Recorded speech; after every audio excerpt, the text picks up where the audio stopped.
Alright, now I'm live.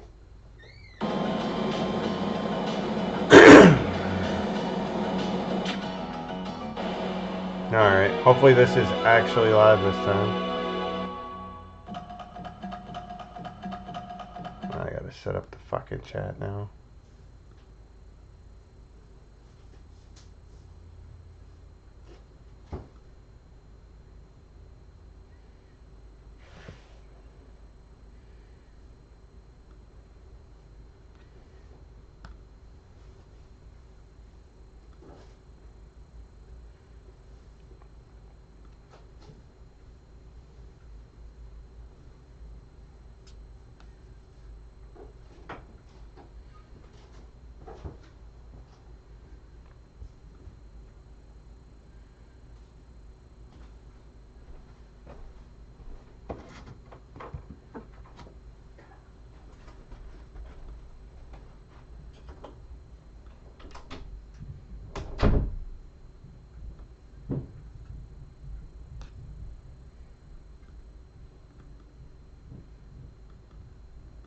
Alright, just trying to set up the chat window. Yeah, I streamed for like a good half hour, quote unquote streamed for a half hour, and realized it was not working. So, my bad. No, that's not the right chat window. I just popped it out, so it should be up there. Yeah, going to Streamlabs was not the best choice I've ever made. I'm kind of married to it now. Been dealing with all the fucking shit.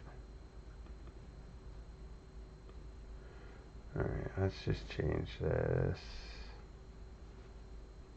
to settings. YouTube.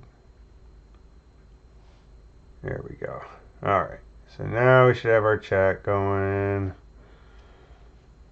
Should have our windows properly sized. Alright. So let's go. I didn't want to do that.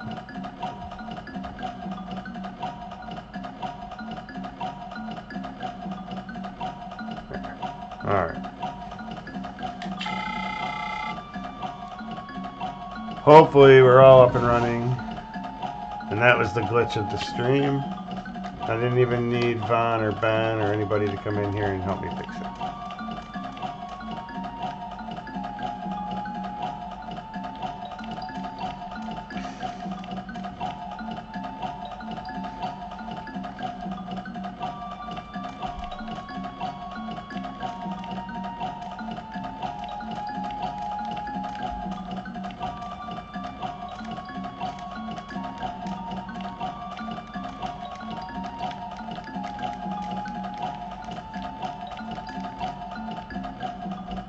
Yeah, I wish I would have just stuck with OBS. But now I'm sitting here on my Mac, and I don't think OBS has a version for Mac. So I'm stuck with Streamlabs. I mean, there's a lot of things that are cool with Streamlabs. I like how they have almost like a marketplace full of overlays and cool stuff you can just quickly use. Something tells me I'm going to get my ass kicked if I fight all three of those.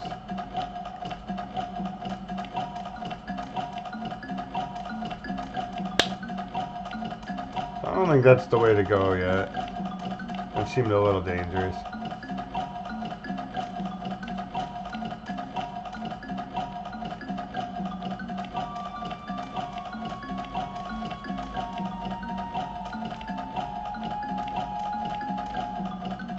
Yeah, I literally just sat and streamed to myself for a half hour. Oh, that's an item, isn't it? An old cloth sack is stuck between leaves. Cool liquor. Back in my day, we pick liquor up off the ground and we drink it. We didn't give a shit.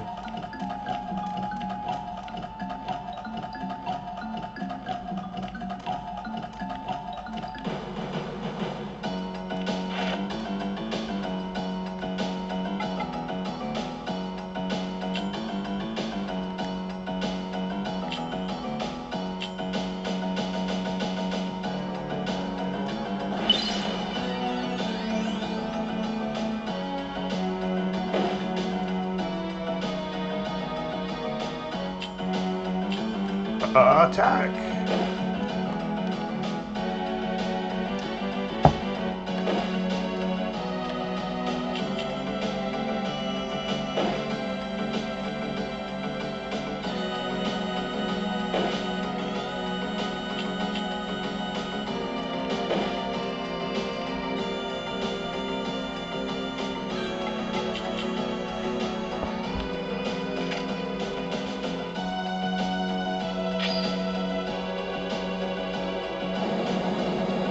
Man, this capture animation is ridiculous.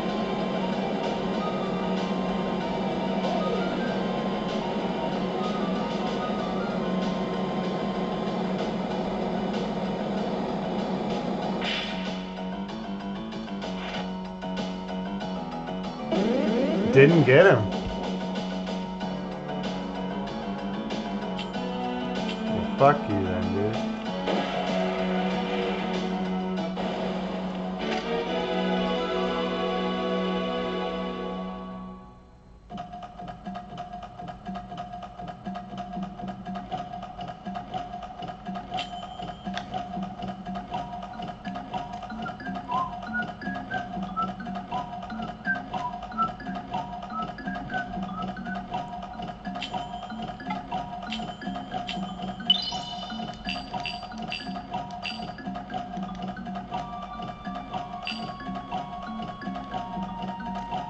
My minion list.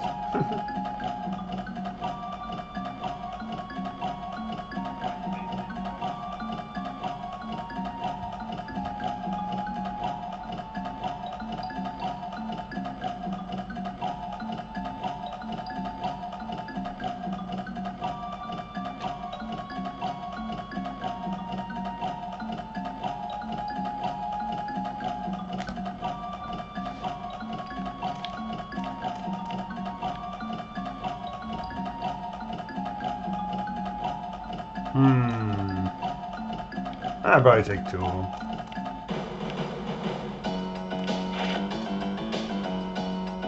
Oh, you only fight one at a time? Shoot. I wish I had realized that too.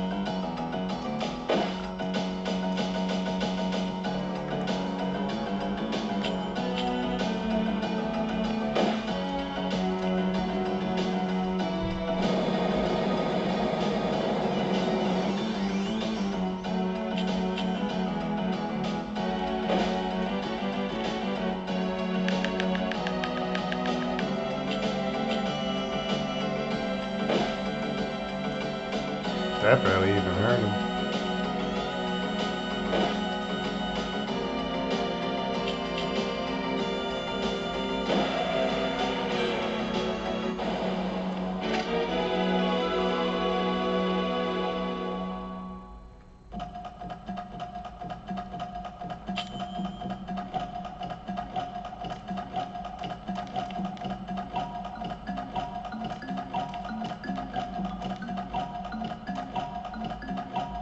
Hi, Jonas. Hello. Thanks for stopping in.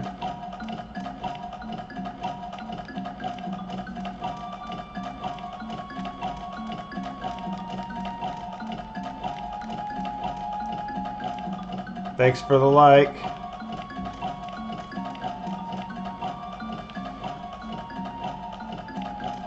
You had a good stream earlier. I like that alien gameplay you had going on.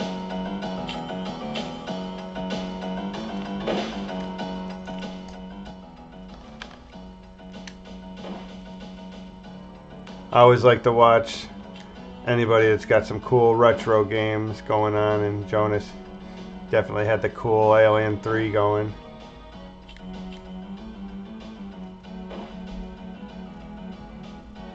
It was one of those games I would always see at the video store and want to rent, but I would always have like an RPG that I wanted to play just a little bit more.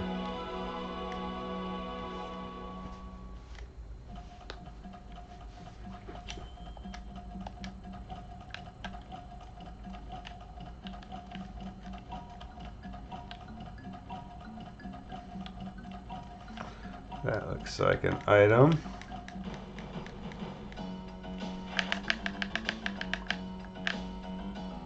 This battle music's freaking awesome though.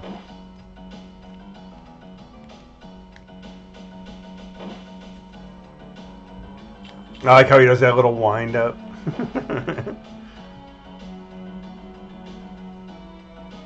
Boom. He hits pretty hard.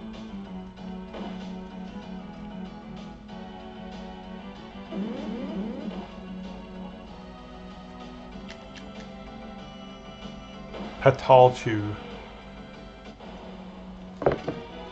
Kind of gives you a good idea of just how hard it is to come up with names for these things.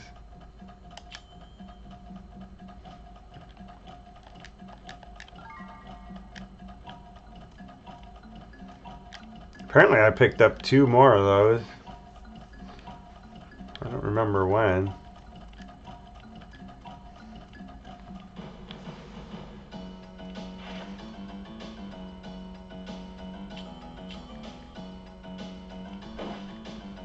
I feel like in this era they had to get a lot more creative. Oh shit, I'm almost dead. With character designs and things like that. Now it almost seems like character models just come out of a freaking box.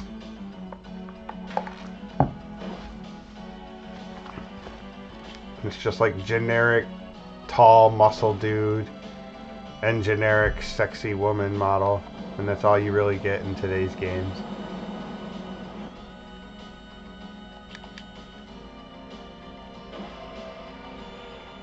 Like it's either Stellar Blade or Gears of War. You know, that's all you really get anymore.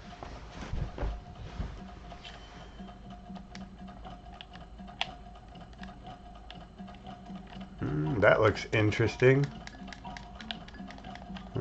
Nothing there, apparently. Yeah, this was the era of RPGs where you literally just ran around and like spammed the inspect button to every freaking inch of the map. At least they're pretty good at making it pretty obvious. Halt, boy! I've heard rumors of men who disguise themselves as cocoon masters to poach game here. You may be one of them.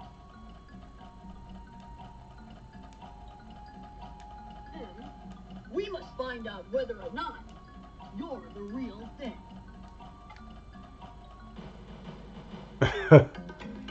Does everybody know who that is yet?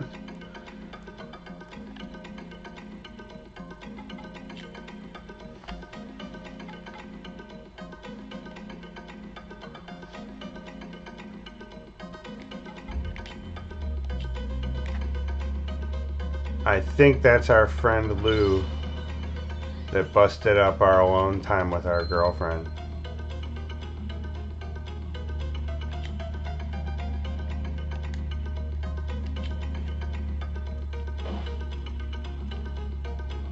I think, you know, just taking a stab at it.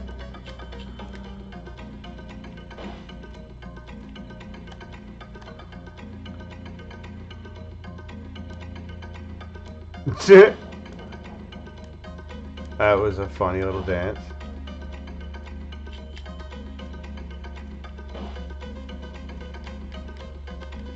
Listen to this music.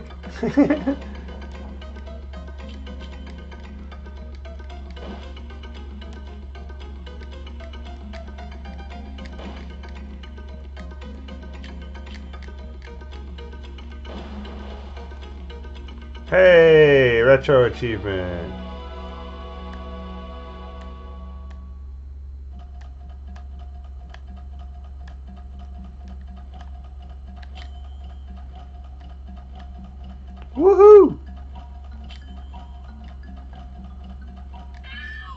That hurts! Alright, that's all for now. Master Chorus's cottage lies ahead. Go on! Get out of here! Next time I won't go so easy on you! Something tells me you're full of shit with that kid, but go ahead. Keep telling yourself that.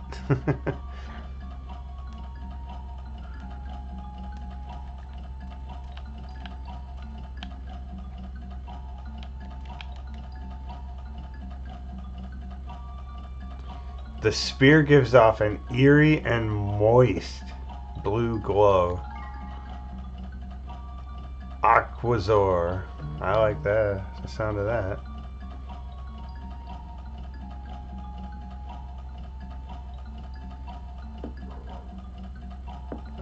No, I'm good with signing up for Truth Social.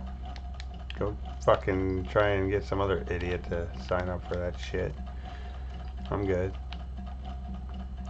Politics are for fucking idiots.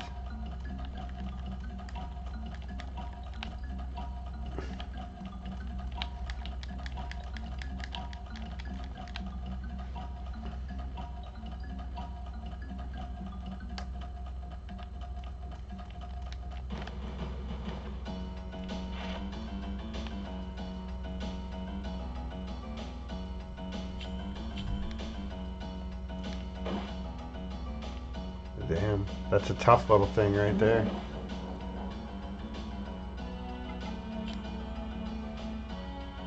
Yikes.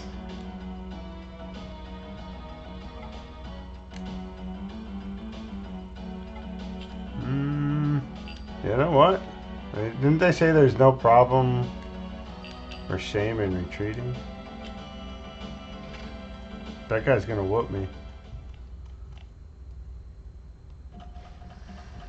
I think I need to get out of here and go shopping.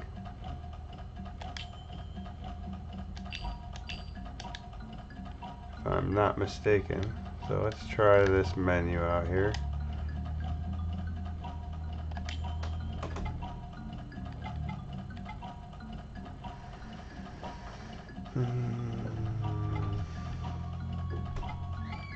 Valuable hunter's earring. Leave the forest.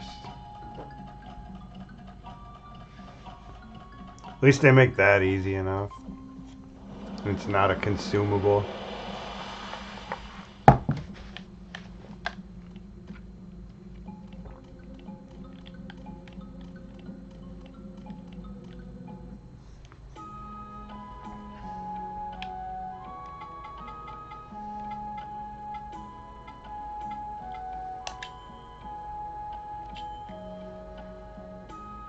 I don't know how I missed this last time.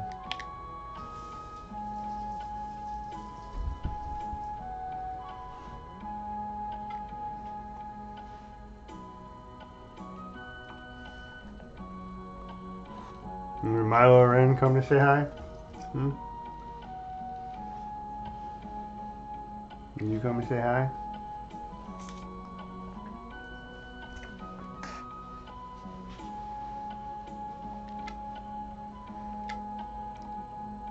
Alright, so yeah, I need a shitload of these.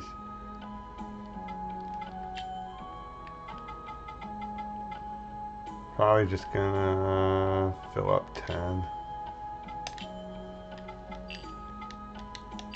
I don't think I need anything else.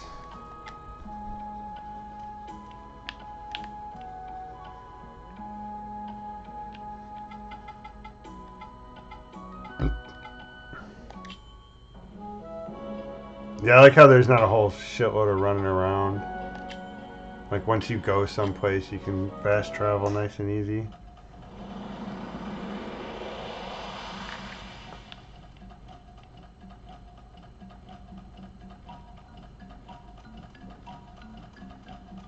Still want to know what that achievement counter is down there on the bottom. Like it goes up, it goes down. Doesn't really make sense. I probably should have slept.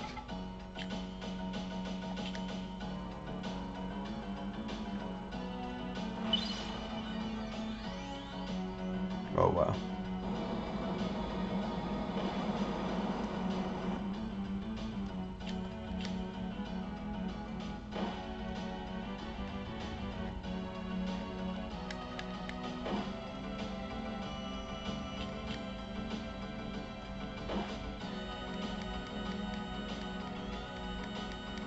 Oh, I should have went and saw Mabu and had her purify some cocoons.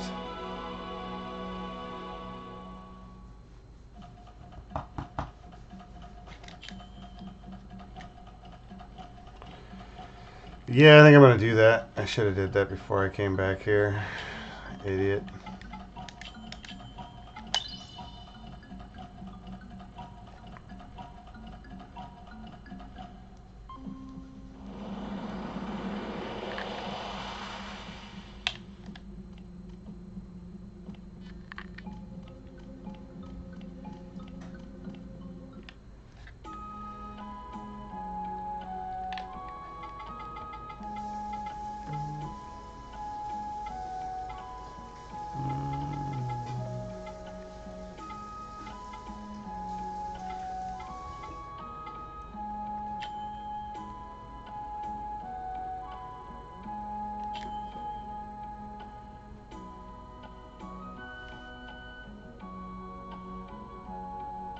There we go. So I think she'll purify. Don't overdo. Try talking with Mother Garage. But I'd watch out. Her. There we go. Our enemy we love, and for the tormented we pray. Grant us the beasts of knowledge. Thanks a lot for that, Jonas. The spirits. Thanks for checking this all out. Sticking around to see what this game's all about.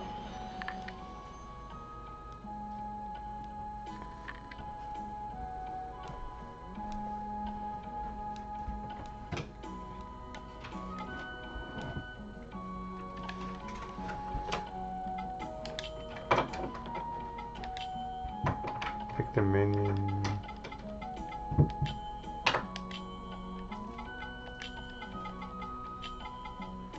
Yeah, I need all those little fuckers.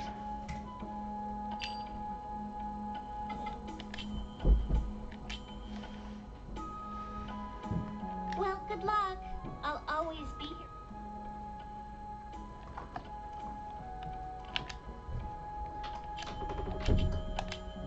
Don't want to have to do that shit again.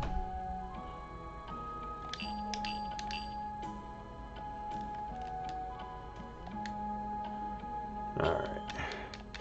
Oh, the save points actually heal you. I didn't know that. That's pretty cool, actually.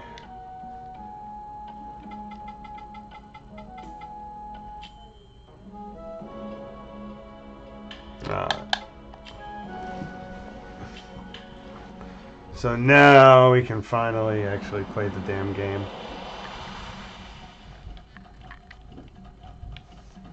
I definitely should have prepped a lot better the first time leaving that town, but here we are.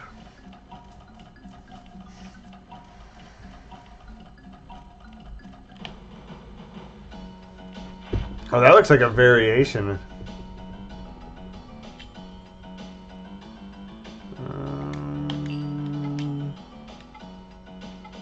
Yeah, I think the fire is the best option for him.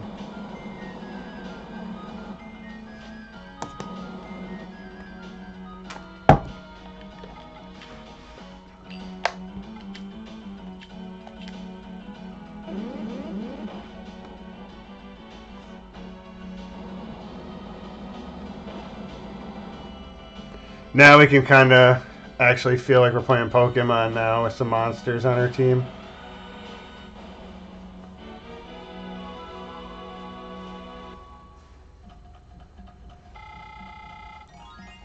Does anybody have a favorite Pokemon? Has anybody ever played this game before?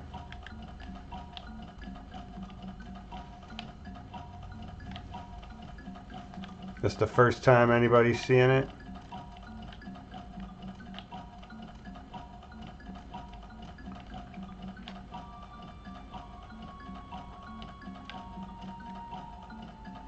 Don't mind if I do save and heal up again.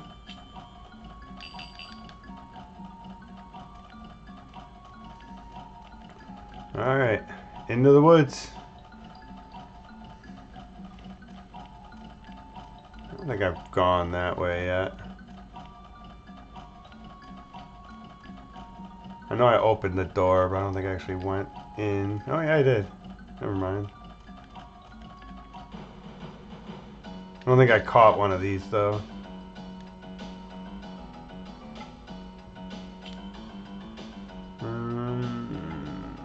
Yeah. I think we want some lightning.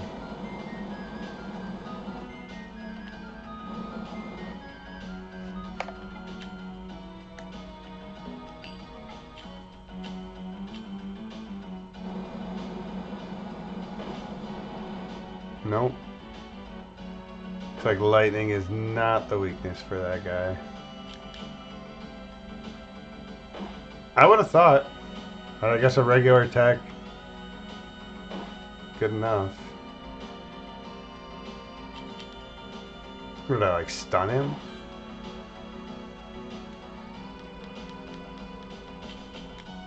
Oh, he's defending. Okay. That makes sense. Oh shit. Of course he heals.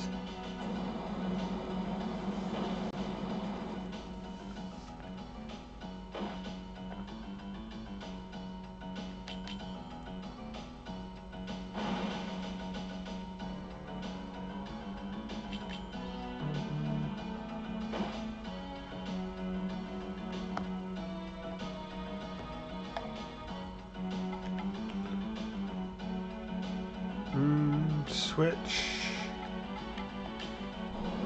Let's capture this bugger. We'll have a pretty good team if I get him. We'll be pretty well rounded. I know there's a green plant-based insect not too far from here, I think, too. But obviously, like Pokemon, the idea is to build a party that's kind of diverse.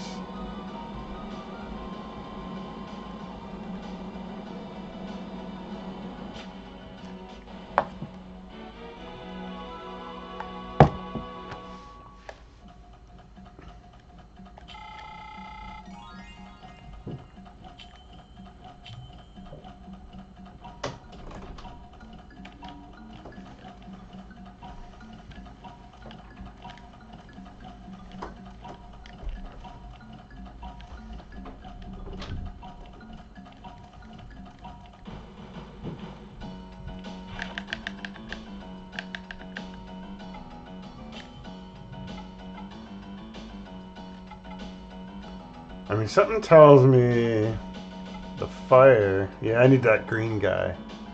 I think that green guy would be the counter to him. Would be the plant-based.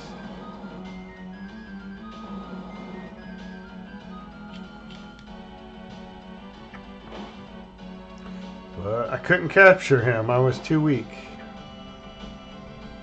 If I'd have went into that battle after preparing, I probably could have caught that.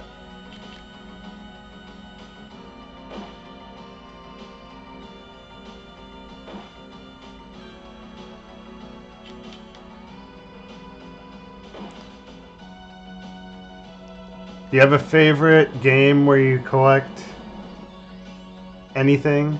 Whether it be cards or monsters?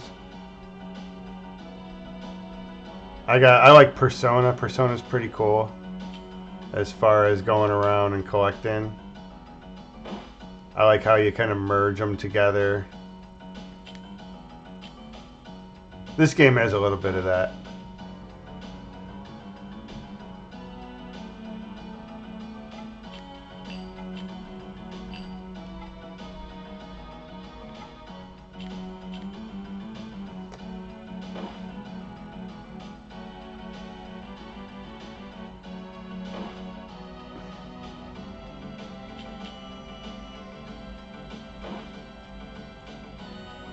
Hey there, Matt. How you doing? Thanks for stopping in. Oh man, I guess I didn't need to capture him anyway. Hopefully you're doing good today. You got the day off, I hope.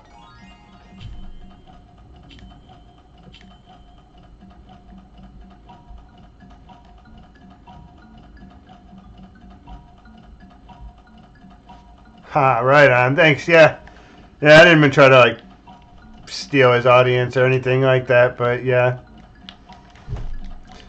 Figured I'd come on in and give Jade Cocoon a try today. I tried to set up the stream earlier and actually schedule it, but for whatever reason, Streamlabs did not want to play nice today.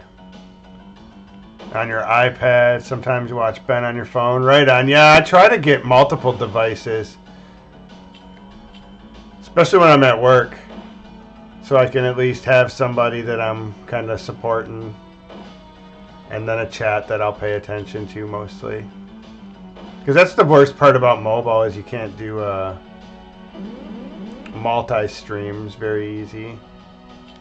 Or like multiple tabs, I'm sorry. No, I don't need this guy.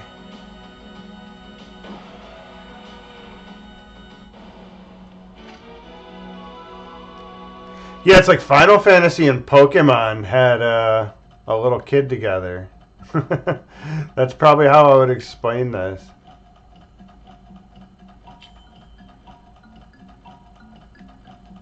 Yeah, it's like a little bit more adult than Pokemon.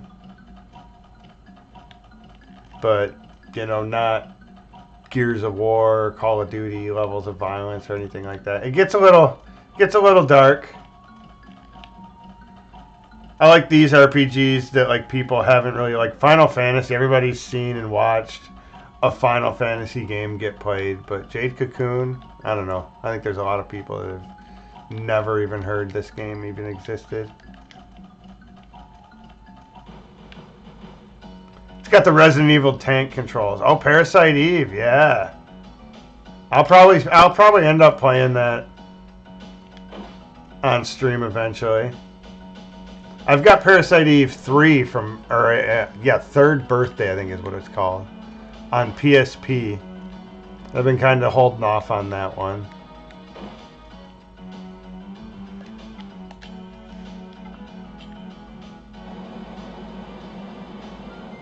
But yeah, once Ben showed me the retro achievements, I kind of got obsessed with that and started going back like, man, what game do I want to see achievements for?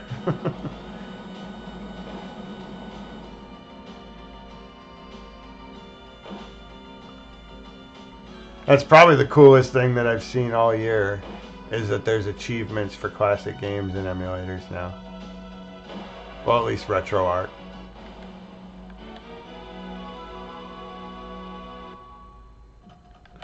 Did you ever play Parasite Eve 2 or 3? I haven't played 3, but I played 2. That was a game when it first came out that I would see everything in like game magazines.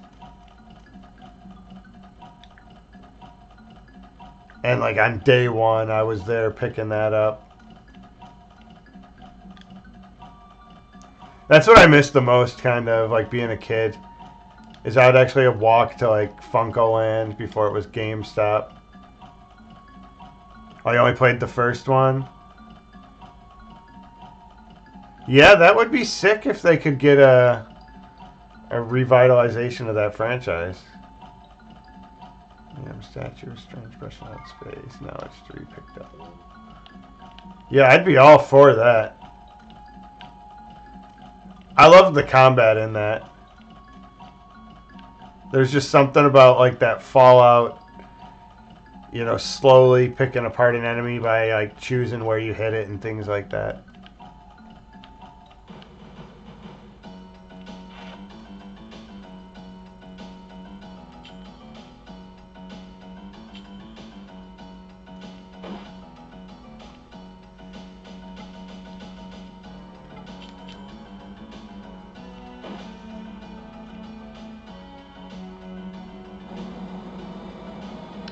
Is there any other series that's been gone for a while that you can think of that would be good for a comeback?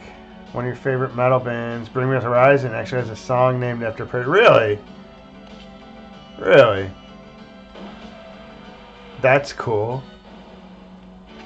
Alright, I actually gotta run really quick. I'm just gonna... Oops, don't want to do that. What are we doing here? I'll be right back.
Alright, sorry about that.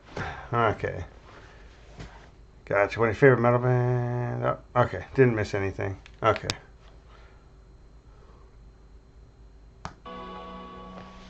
Yeah, so speaking of Parasite Eve, have you ever played Vagrant Story? That's kind of more like Parasite Eve, but exactly, with the same kind of... It's like Final Fantasy, I'm sorry.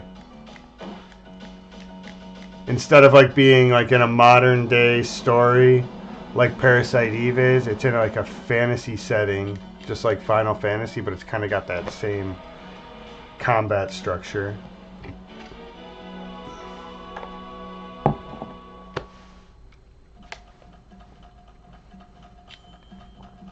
I'd say check that out if you haven't seen Vagrant Story.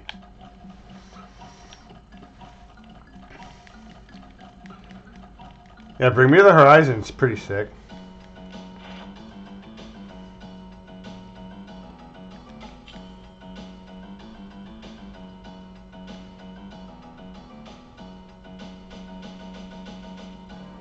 Man, I can't believe Half-Life has met that fate. That's like the only way to put it, is like, I can't believe that they would do that to that franchise. I don't understand it. I mean, maybe they're the masters of hold out and, leave them wanting more, or some kind of concept like that. That's the only thing I can think of is, they're trying to hype it up so goddamn much that the thing sells ridiculous. But I mean, at the same time, when you're running Steam, I mean, what else? Why would you get out there and try and do anything else? You know, Steam just prints money.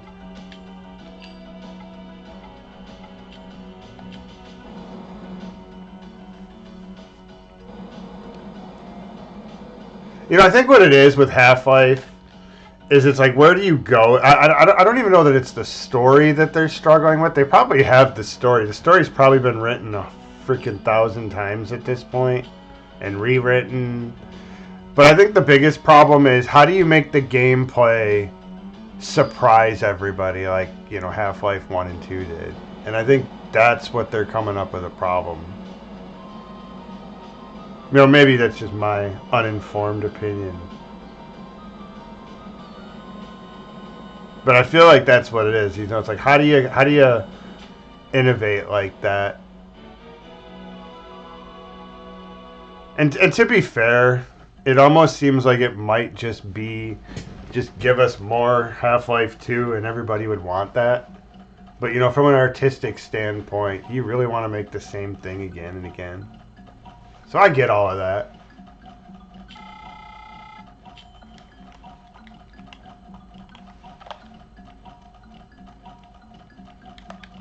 Where are you going, dude? Well, that looks like a key or something, huh?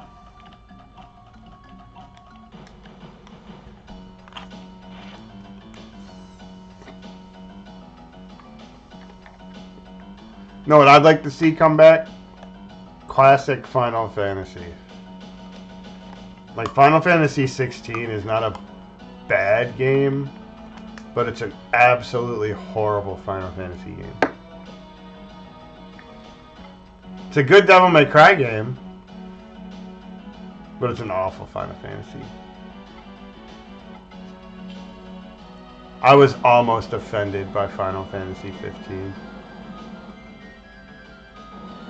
It's just so shallow. You run through the world of Final Fantasy 15, and it's just like nothing feels alive. You know, like, that's the best way to put it. Like, you walk through there, and it's just so obviously like, oh, there's an NPC. There's fucking a guy in the corner doing a 3-second animation.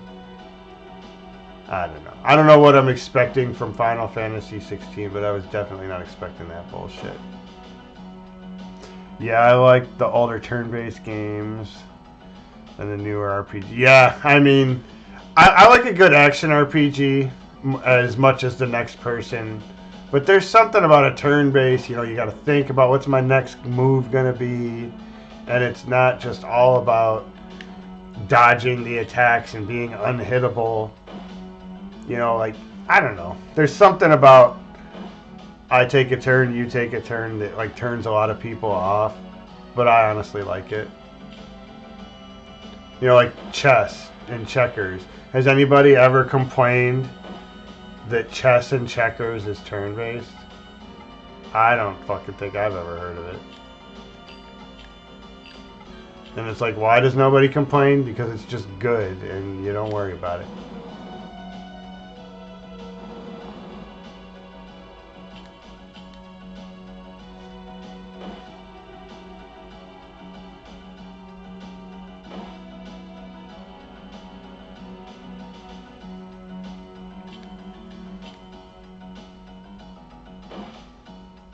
I mean, as far as battle music goes, though, tell me this ain't like 9 out of 10.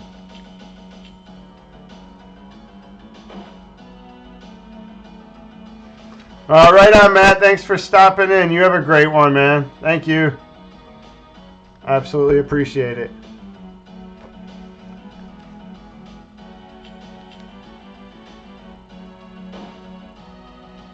Helps make the stream awesome when people like you are here, Matt. Thank you.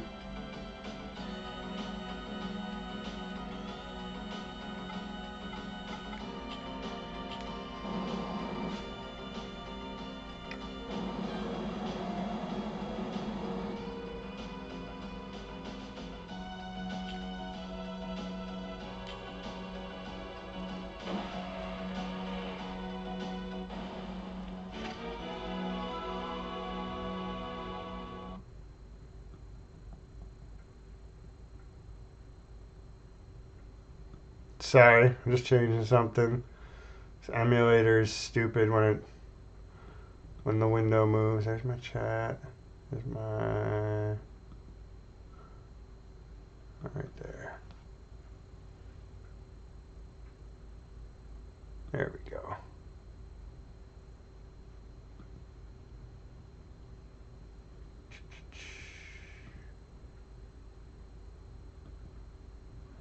There we go. I don't know why comments weren't coming in. Now they should be.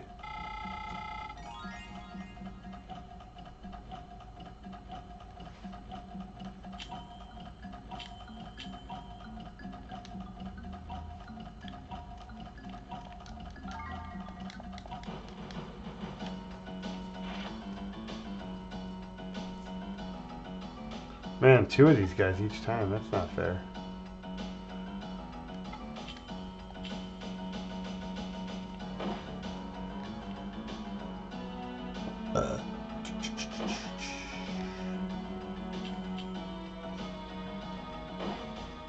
A squoot. To be fair, Squoot's a better name than most of the Pokemon.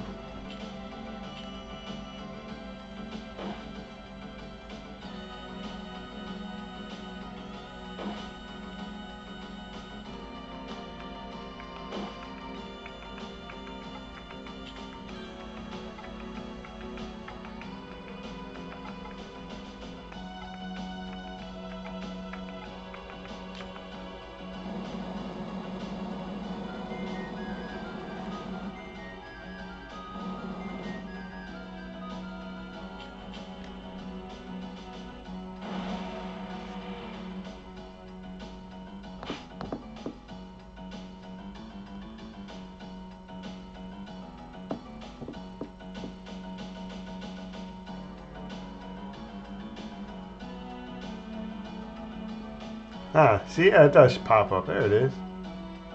Alright.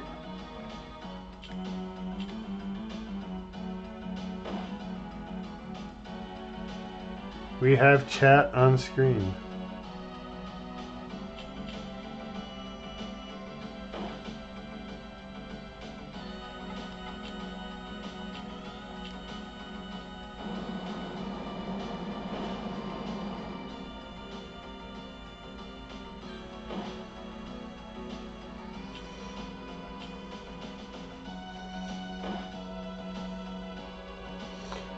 Hell yeah, capturing that fucking thing.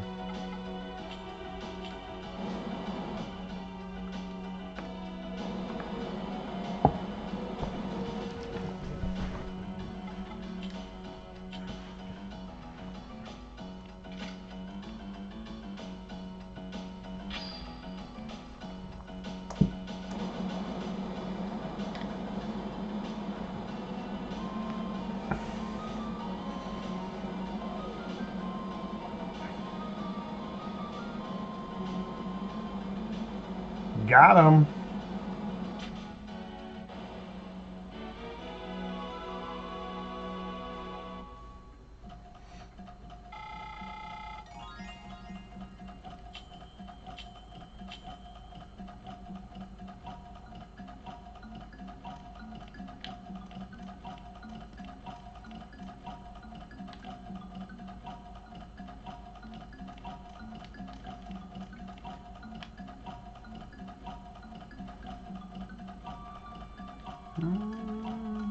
You know what?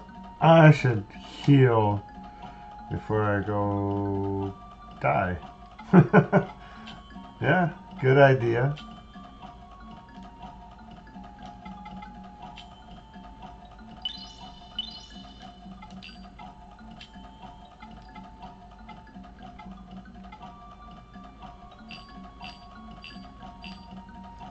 I like the monsters having like MP instead of PP in Pokemon, because it actually rejuvenates the way it does in this game. Instead of on Pokemon, it's like you don't go to a Poke Center, you know, they're done.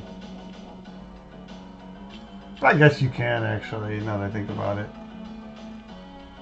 Restore PP in Pokemon.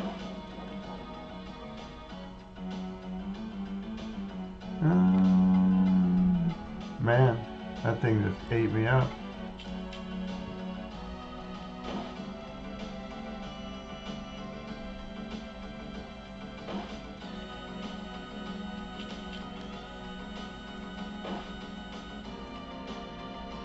Turfraid?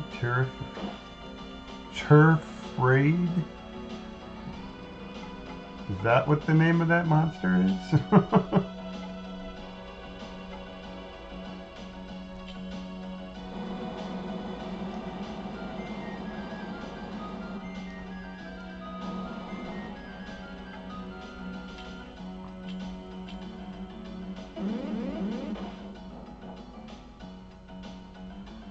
Come on now, that didn't do nearly enough damage for a fire attack on a plant-based monster. Come on now.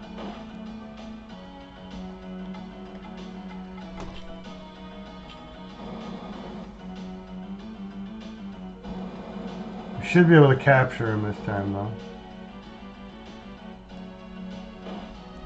Oof. Do or die here.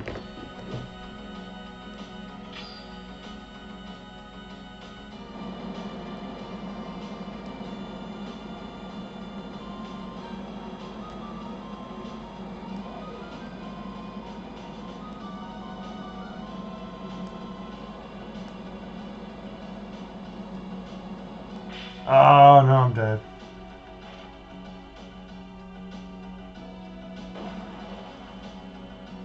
Wow, that sucked fucking balls.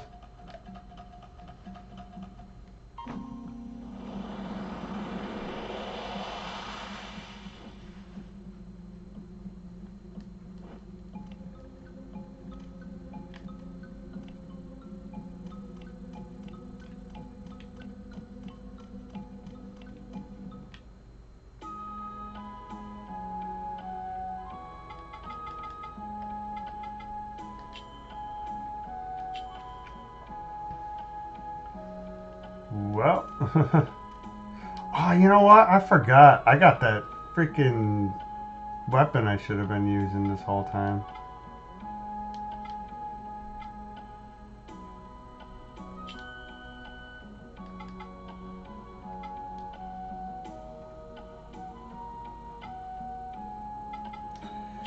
Yeah, let's just float up on these.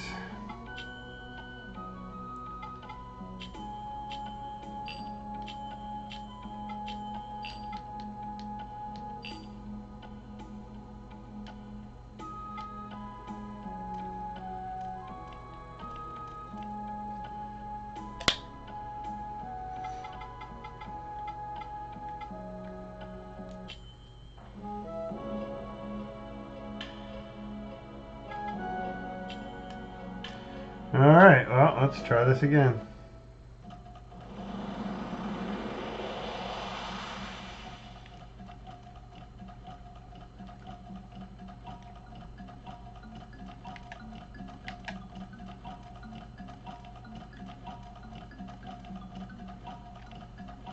I still want to know what that achievement is tracking down on the bottom.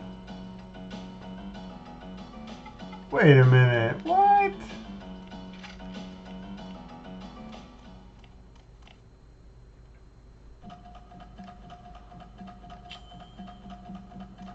What?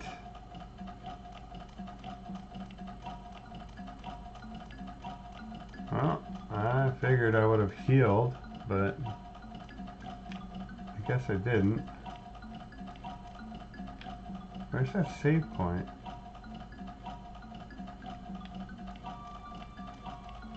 Is it up in this screen?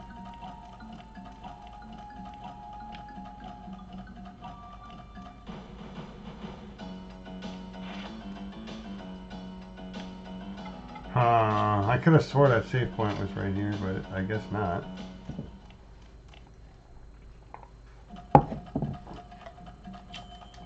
Now I'm running around like a fucking idiot.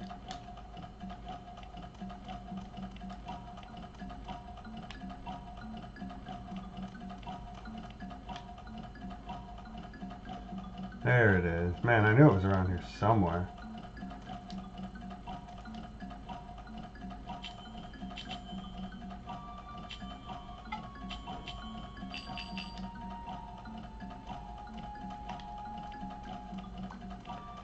The tank controls definitely take a lot of time. Take some time to get used to. Alright, what happened now? Where's my camera?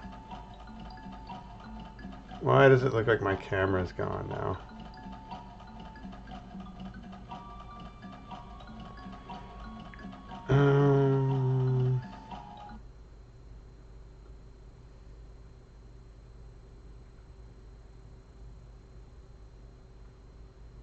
There it is.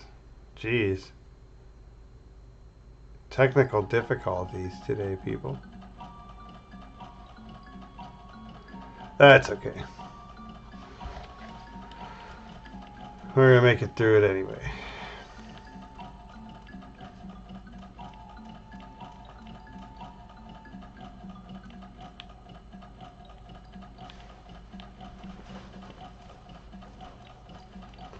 So apparently when you clear out an area, the enemies don't respawn.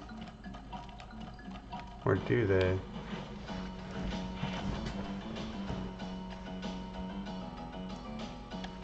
I thought when you go to the fucking save spot, it heals you. What the fuck is that all about?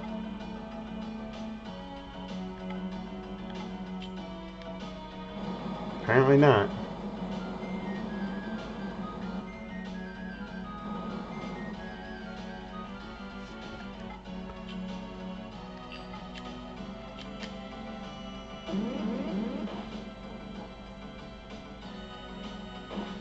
But apparently fire is strong against water. That's a fucking mind fuck if you ever ask me. Makamahabu. Makhamabu. Man, they get fucking crazy with these names.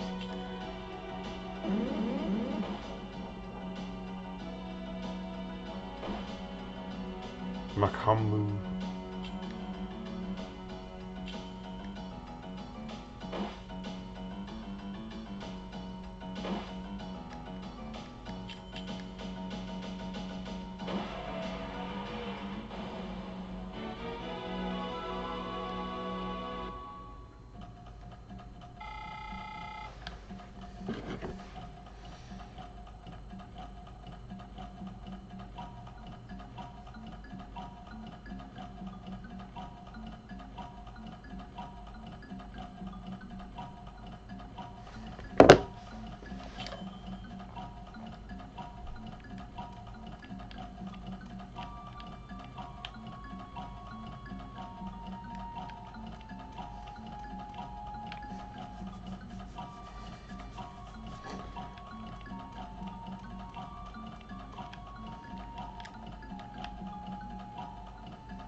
It's definitely a slow leveling up process at the beginning of these types of games.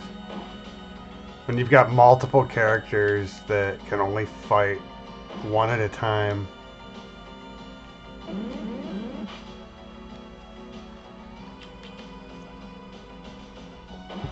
It definitely doesn't make it easy to level up early.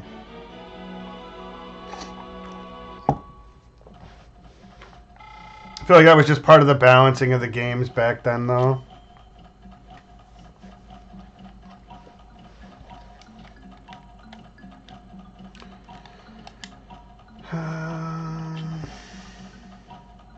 That's right.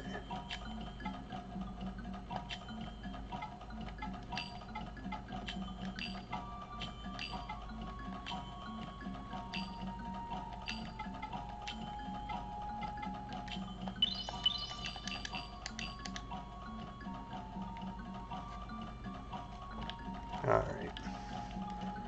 Yeah, I should be a lot more dangerous with this weapon.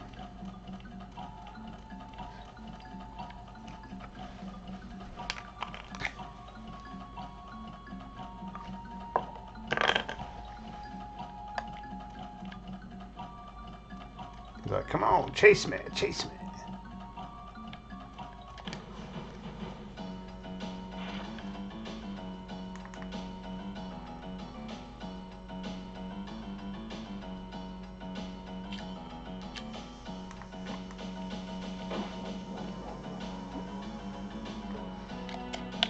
Yeah, look at that.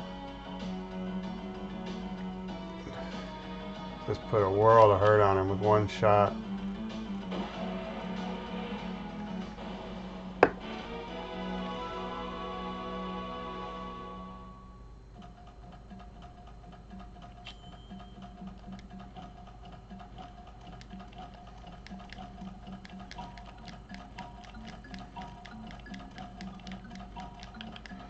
Well, that's apparently just a statue you don't do anything with yet.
Probably need to bust out a fire attack on this guy.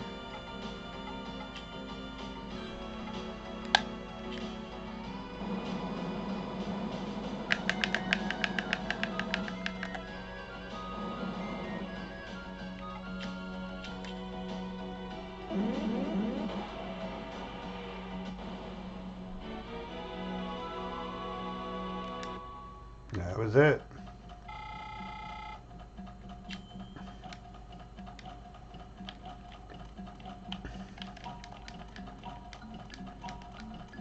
They're pretty good at hiding those damn knowledge collectibles right out in the open.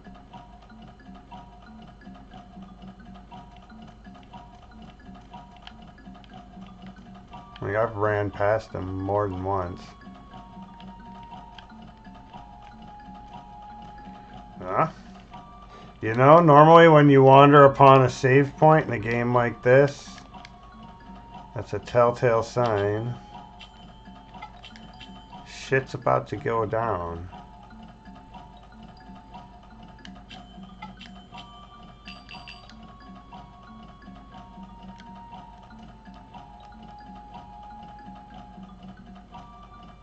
Shall we see? Oh, is that something on the ground right there I can pick up, actually?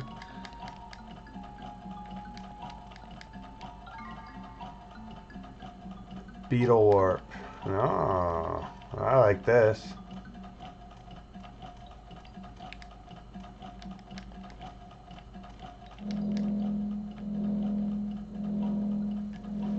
Take us right back to the entrance? Okay.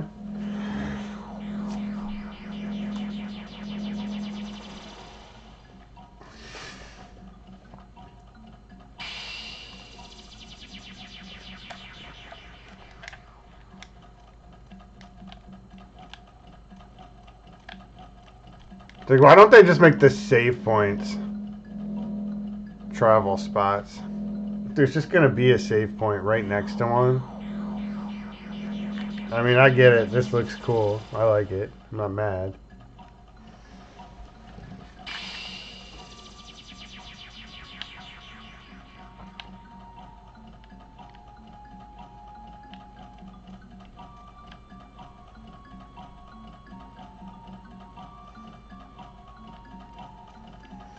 So I'm guessing I was on the right path. Coming up here.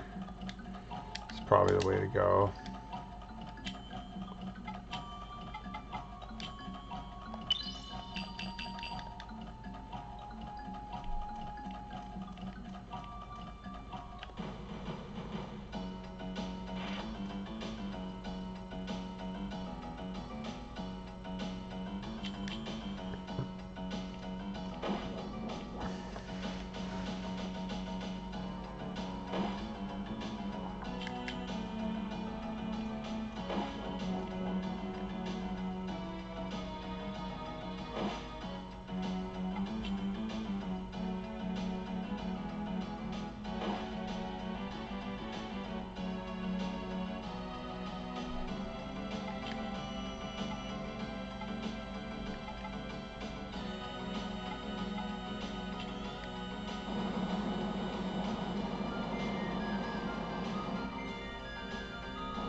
That was a pretty cool little ice attack.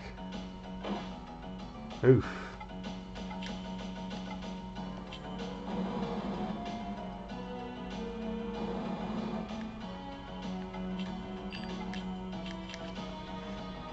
I probably should not have done that. It was a waste.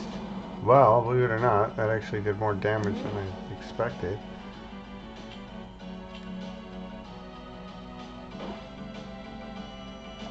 Let's capture this fucker. He's ours. Come on.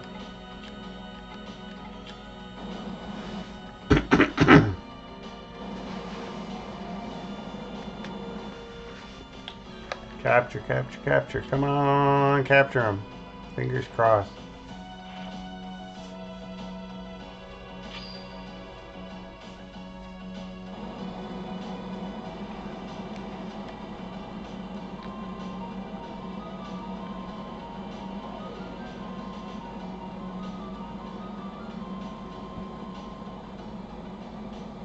Got him.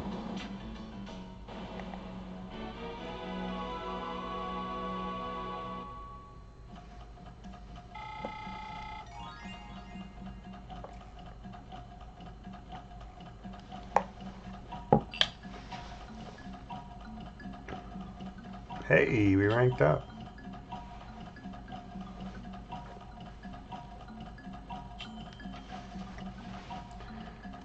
Well, you know what you do after you rank up? You save. Go back here and save.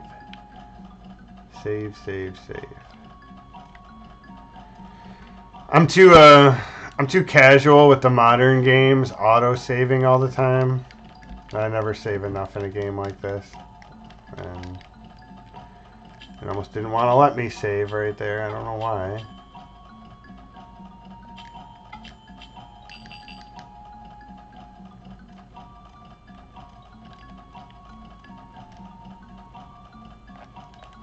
I think I need to go back and kind of level up my little dragon dude. I've been neglecting him. I think I need to go save first. Shit!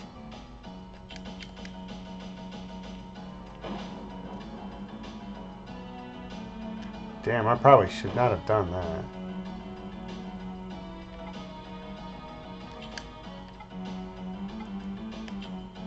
See what he's got. I just saved. Ain't no need to be scared. Although I can't really ever remember if it's magic or a special attack. That's something I'm going to have to get used to. So special would be like a fire attack. And magic would probably just be shooting fire at him or whatever. I get it. Never mind. That makes sense.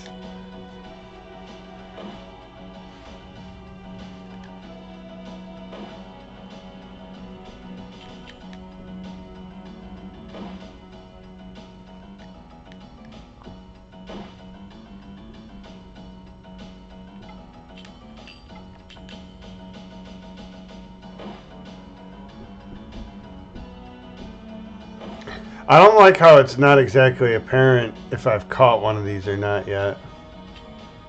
But I guess when you're merging the monsters in this, it doesn't really matter. Because you can always just catch multiple.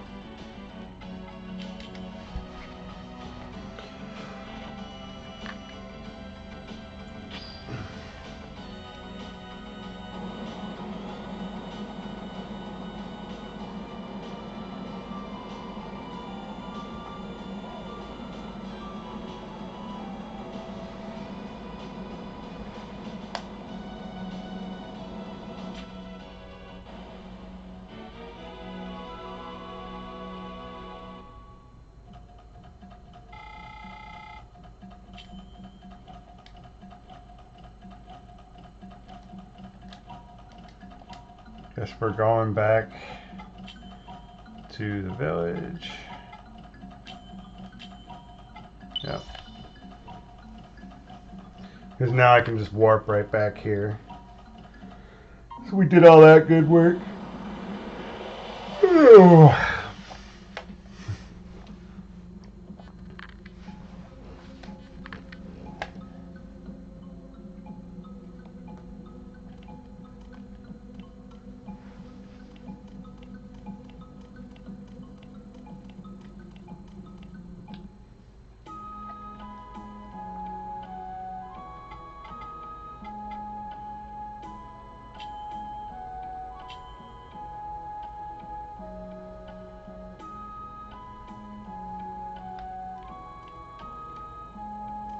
I do gotta admit, it's pretty annoying to have to keep coming to her.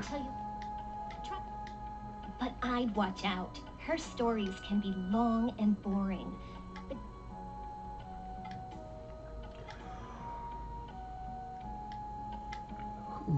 Our enemy we love, and for the tormented we pray. Grant us, the beasts of knowledge, the power to touch the spirit.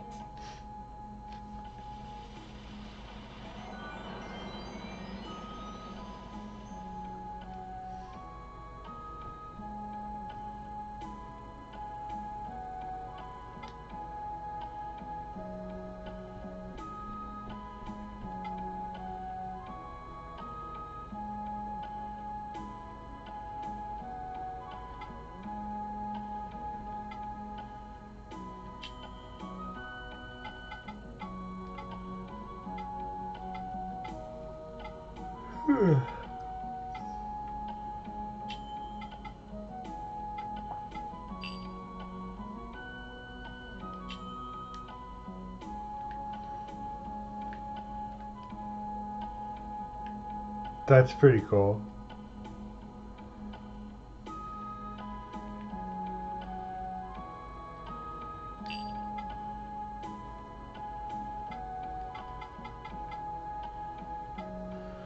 Let's see, so I've got a water, an electric, and a fire.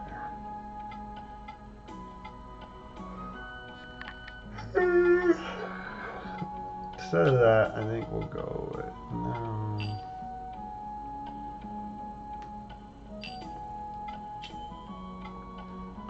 Instead of the wasp.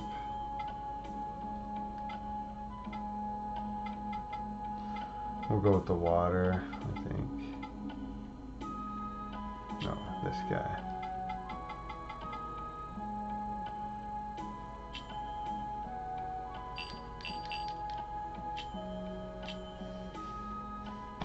I think that's the best team for right now. We'll see how it works. Could be good, could suck.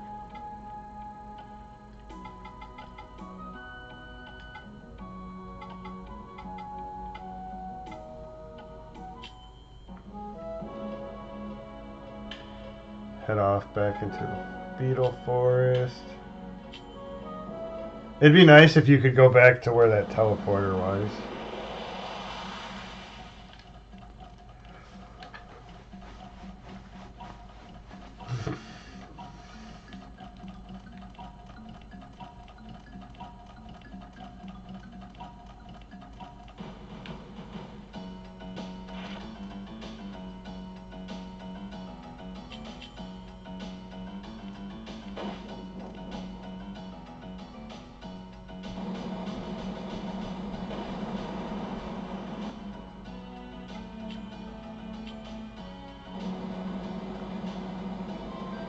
I should have been using this guy a lot more.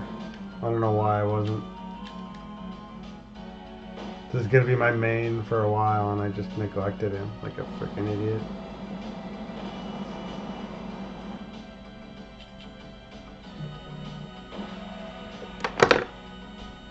Yeah, of course.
What am I doing? I need to fight. I gotta level up.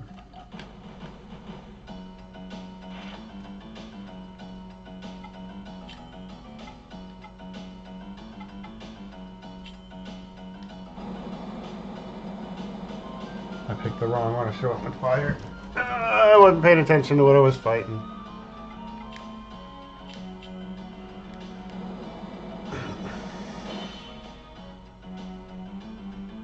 I don't know, I feel like ice should do a lot of damage on a plant.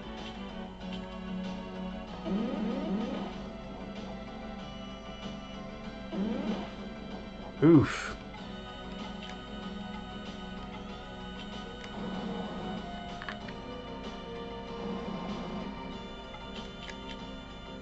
How about a little fire? The plague! Anybody ever see Grandma's Boy? Everybody remember JP? The plague! Metal legs!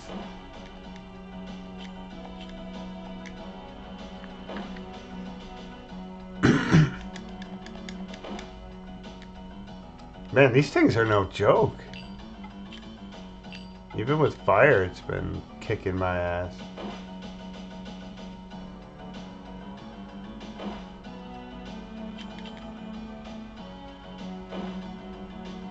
Jesus.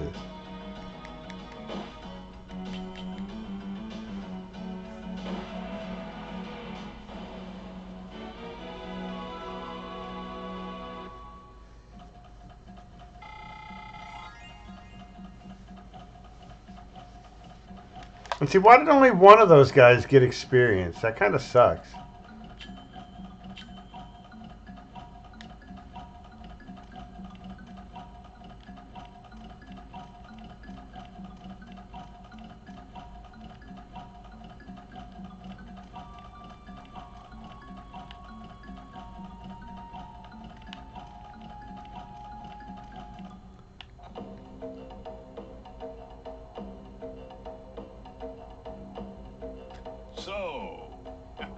The son of the Lion of Peril is even more talented than I had thought. It's like, come on, you couldn't have thought that was going to give me a hard time.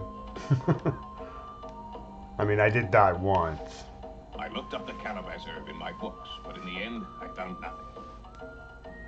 However, there is a folk tale that describes a dust that wakes the sleeping. It is the story of a wondrous powder kept by a half-bird, half-man named Kikinok, who lives in the Dragonfly Forest. The Oni Boo Boo and the The Kikinok. Calabash leaves. What the Calabash? This is only a guess, and it's all I could find. But I think it is worth looking into. Here is the key to the Dragonfly Gate. You should have it.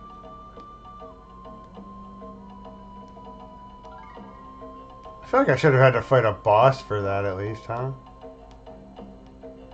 It's like, hey, go to Area 2, and you didn't even clear out Area 1. Or did I?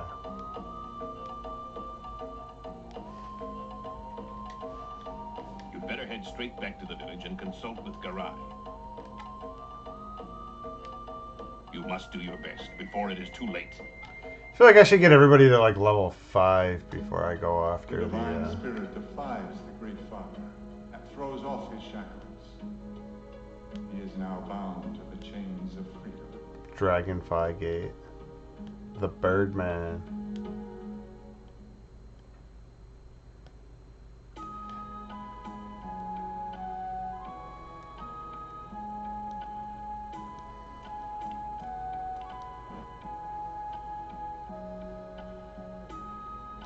So, even Chorus does not know? But I do remember hearing the tale of the Birdman. There is a similar story of divine spirits in Nagi legend as well.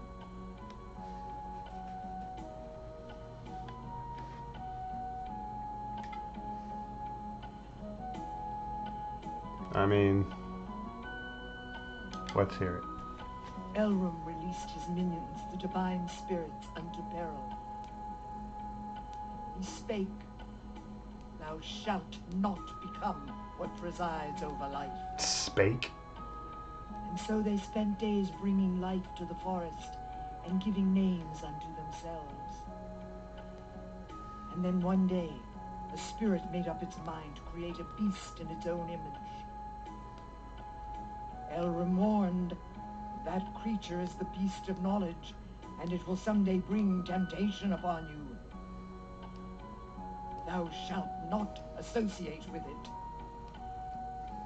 The divine spirit so promised and gave birth to the beast of its own image.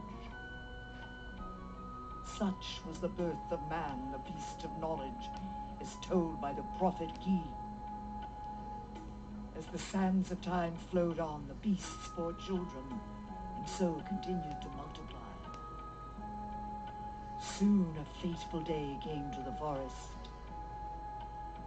One of the divine spirits fell in love with the daughter of man, and so the promise was at last broken.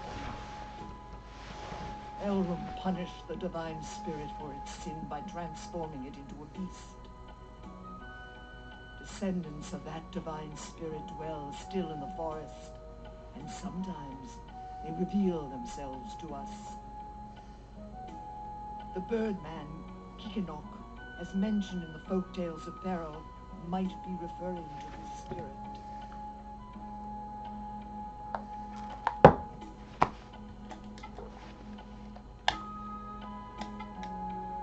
We should seek out Kikinok, the legendary Birdman.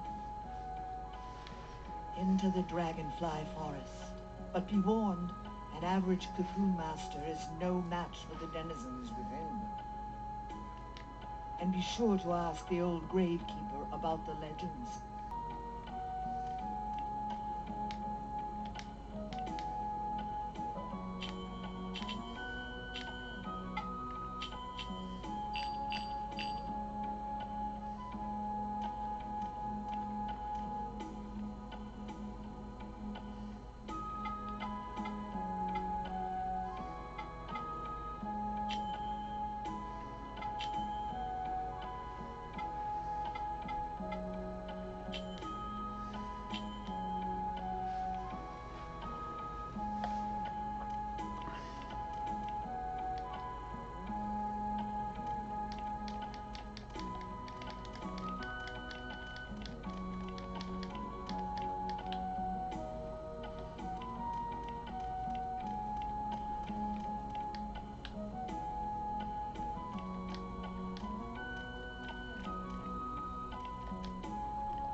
quite like it here.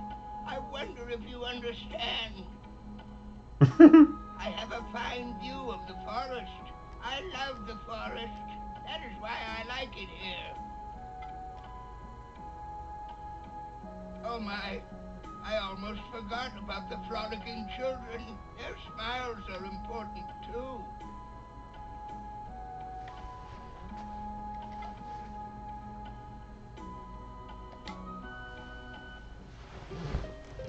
Once upon a time in a faraway village, there lived a woodcutter who always boasted of his strength. It is said that the woodcutter wanted to test his own strength by felling the tallest tree in the forest. He hastily ventured deep into the forest in search. Meanwhile, the forest told the great tree of the woodcutter. The great tree sighed deeply, lamenting his foolishness, and he continued to sigh. And before long, the breath of the great tree became a thick and heavy fog which shrouded the forest. The woodcutter soon lost his way. He grew so tired wandering about that he soon took a short rest. Just then, sweet-smelling fluffs began to float down from above. All who would smell their sweet scent would fall fast asleep. The woodcutter couldn't help but to fall in a deep slumber, and there he lay, snoring great snores in the middle of the forest. For 3 days he slept. On the morning of the 4th day, a birdman flew down to where he lay. He spoke to him. I'm the strongest, you always say. One fight with me, if you may. But the woodcutter remained fast asleep. You can try to sleep if you must, but I shall wake you with my dust. As he spoke those words, the birdman sprinkled a glistening white powder upon the woodcutter. With that, the woodcutter sneezed a great sneeze and jumped to his feet. That voice actor's loving this. Woodcutter shouted, "Who on earth are you? I warn you, I am incredibly strong, and I will battle right now." The birdman replied, "You can't defeat me, but if you do, we can be friends, and I'll share my powder with you. It cures all illness and turns old to new.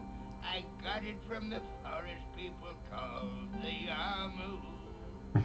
The woodcutter tried to grab the birdman, but the woodcutter had been asleep for 3 days. He was too hungry to hold on. With one flap of his mighty wings, the birdman flew the woodcutter all the way back to the village. Woodcutter told the villagers all about the strange birdman, but not a soul believed him. From that day on, the woodcutter never again boasted of his strength.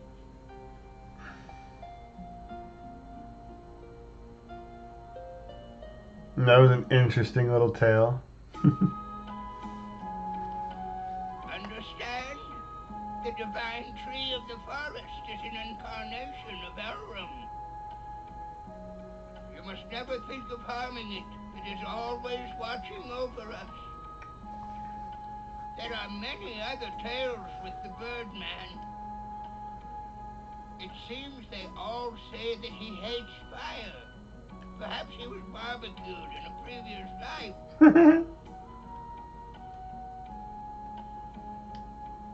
So why did you become a cocoon master? Because they made you? For the sake of the village? You must not think that way.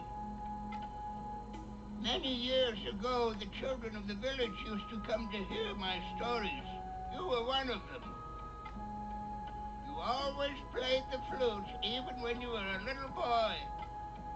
Even the rowdiest children would calm down when you started playing. And now, do you still like the flute? If so, then be strong and gentle like the flute.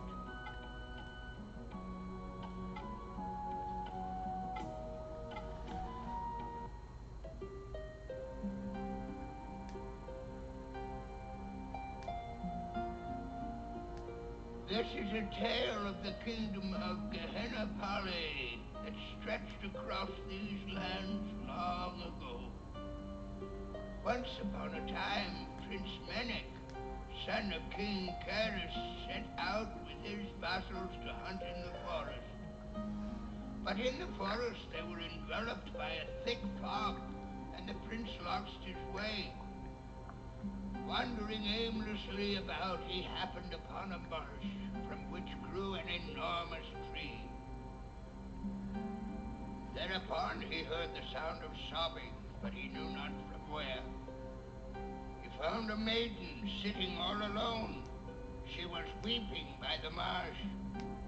"I am Arcana. I just buried my mother here in the marsh of Uban," she said. And then she looked up at the prince. He was overwhelmed by her beautiful eyes. The maiden stole his heart that day. It was truly a fateful meeting. Thereafter, the prince made frequent trips into the forest. Undoubtedly, he was paying visits to the maiden. The maiden had a strange power. She could talk to the insects and trees. Before long, there began a terrible rumor that the prince's heart had been stolen by a witch. One day, the maiden spun silk from fairy cocoons and wove it into a beautiful cloth for the king. But the brilliance of that cloth cast a shadow upon the kingdom. The king was so enthralled by the fairy silk that he sent his soldiers into the forest, where they ravaged for fairy cocoons. The fairies, still in their cocoons, were boiled alive. The king killed them so he could have their silk. The prince pleaded with his father to stop his cruelty, but the king was no longer the man he had once been. Prince Menek was charged with treason and imprisoned in the king's deepest dungeon. He was never heard from again. When the maiden learned of the prince's death, she cursed her fate and lamented the foolishness of man. She then cast herself away into the marsh where her mother lay. As she started to drown, a voice from nowhere whispered to her, "I am Elrum. I shall grant you your wish. Tell me what you want," said the voice. The maiden told Elrum all that weighed upon her heart. Give that voice actor a raise. The maiden said, "Greed bears destructive knowledge. Its wicked power shall be the end of the forest. All hope is lost. The beasts of knowledge shall never live in peace with the forest. The one light of hope, who I so loved, has perished at the hands of the beasts. I now go to where my loved Menek awaits." Thereupon Elrum spoke again. "So you claim that your true love was torn asunder by the greed and hatred of the beasts of knowledge? When light is swallowed up by darkness, I shall unleash ruin upon the earth, returning all to the nothingness from whence it came. I have a firm grip upon the darkness in your heart. From that day forward, demons appeared in the forest, terrifying all they came upon. And the kingdom of Gehenna Pali fell to ruin by the swarms of Onibubu, locusts of apocalypse. The demons that haunt the forest now are the beasts, spawned by the greed in man's heart."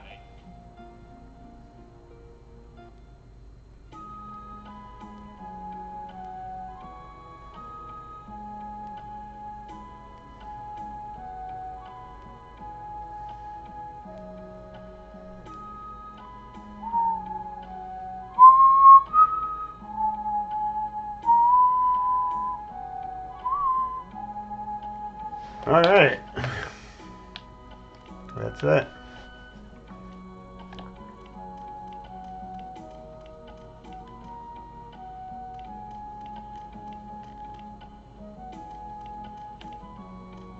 If there's any hidden stuff in here. Probably not. Looks like you can't go off the trail.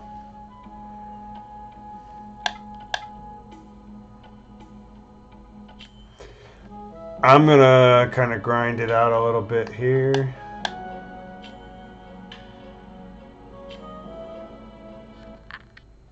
I don't like my main little dragon guy being level 2 right now. Shit, I didn't heal.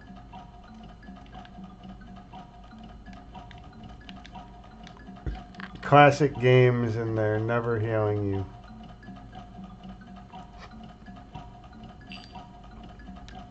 Gotta love it.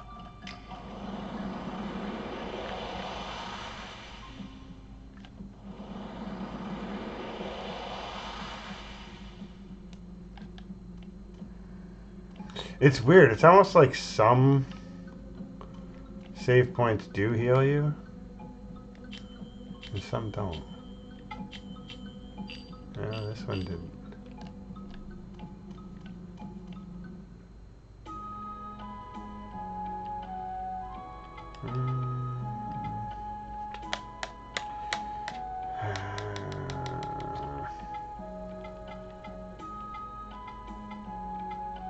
Square. Where's my house? My home. I feel like that's what I need. Oh, my mom bounced. Oh, you can't even sleep in your own bed. Look at that. They're like, fuck that, man. You want to heal? Buy an item. Jesus.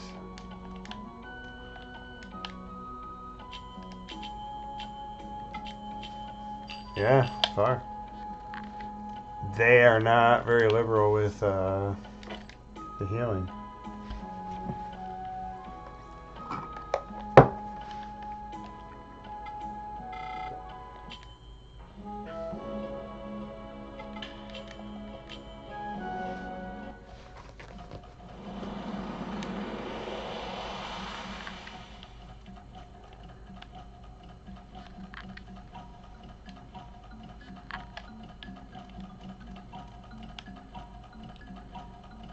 The most I've seen it get up to 80. Like, look at that little counter. There's some kind of retro achievement tied to getting to 171. I don't have a fucking clue what I'm supposed to be doing. 83. That's the most I've seen.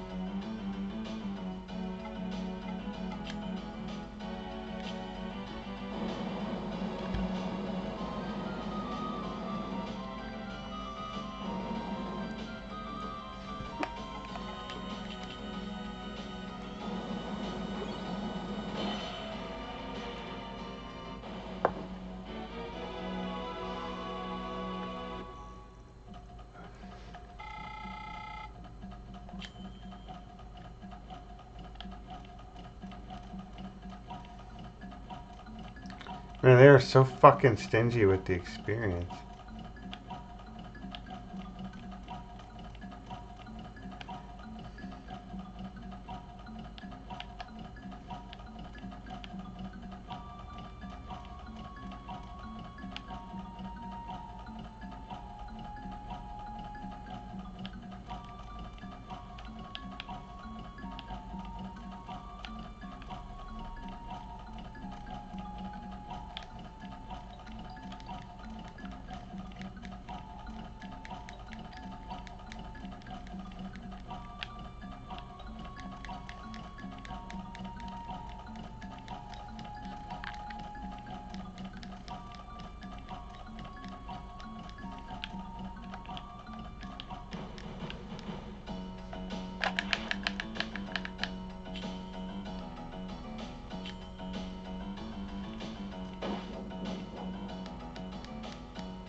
Shit, I didn't want to do that. Huh? Oops. Thought I was going to get one more hit to summon. Yeah, because now I'm not gaining experience by killing as myself. The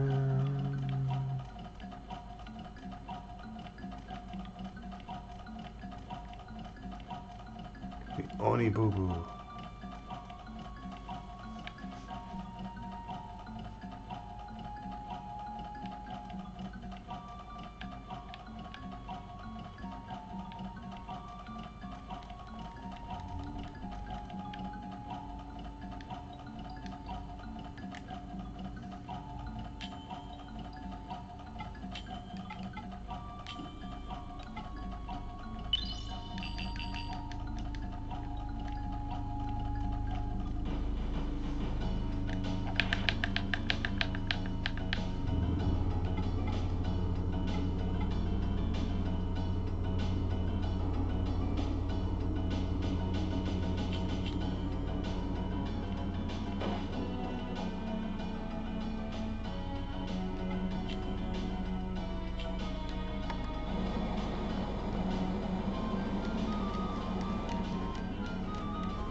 Yay!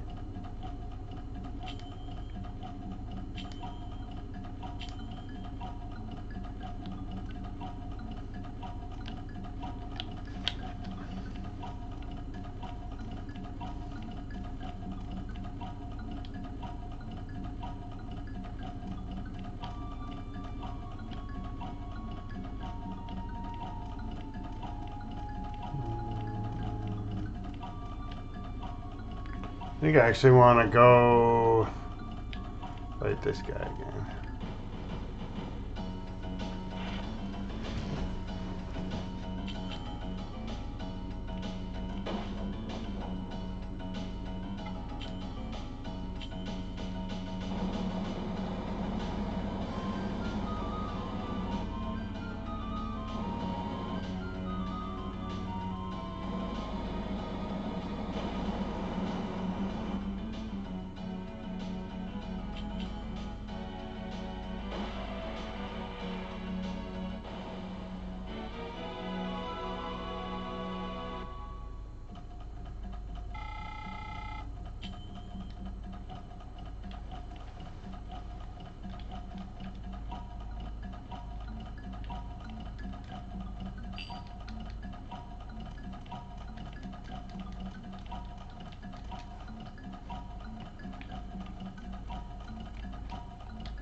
We've acquired knowledge. Look at that. For the 4th time. And nobody can be mad at that. Oh shit. Well, I can be mad at being an idiot though. That's allowed. I should have healed before I ran into another battle.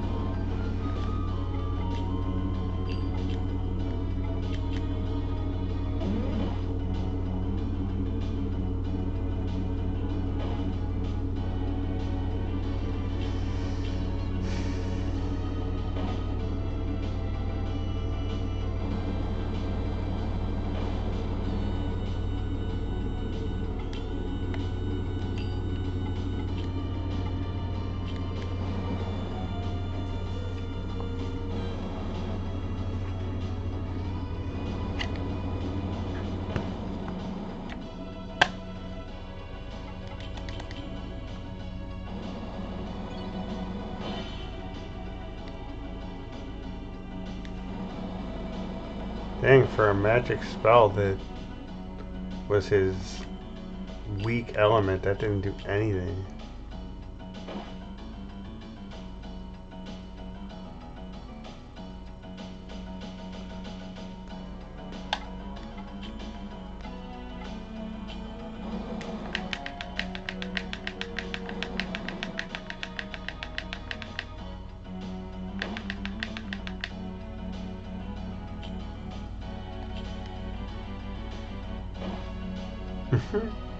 His little wind up is hilarious.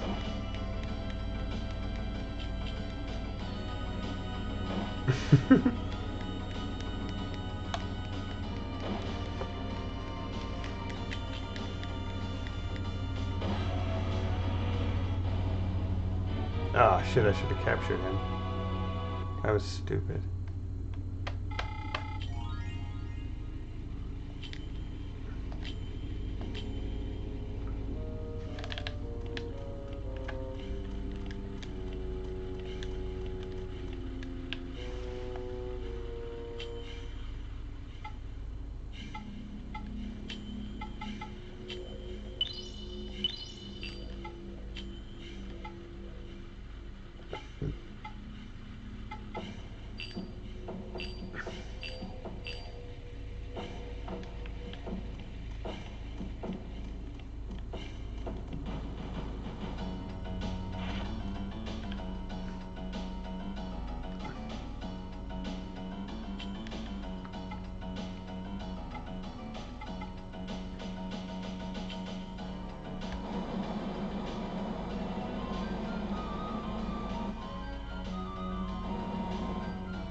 So maybe it's fire that he's weak to then.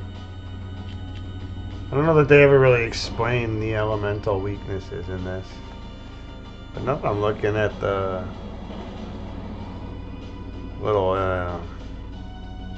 it's got the icon up next to his name. It looks like fire might be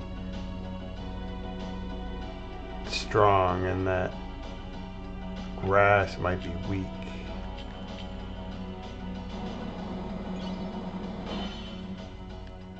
But I can't really make it out.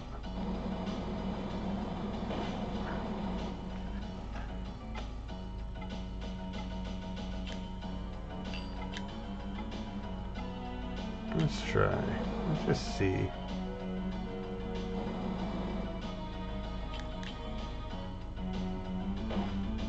Nice.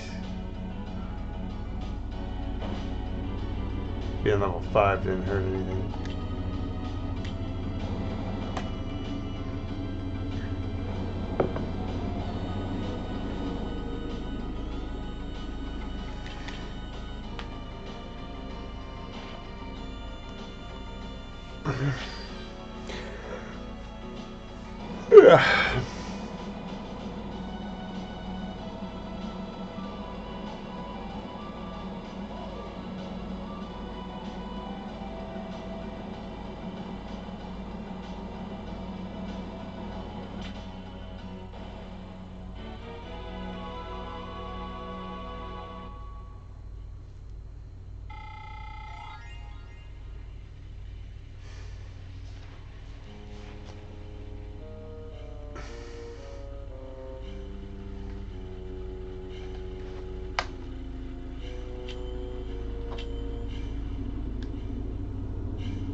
Alright, we're coming in on 2 hours. I'm going to take just a quick break, really quick. Get something to drink, maybe something to eat. I will be right back.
And we're back.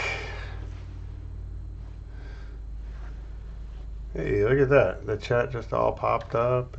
Yay. Alright. Who's next?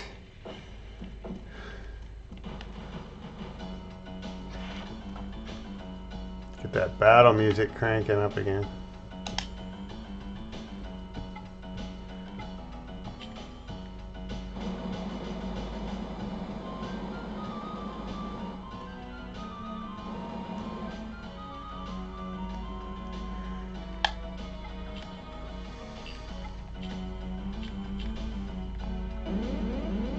Well, looks like we lost everybody by taking a break, but you're gonna have that.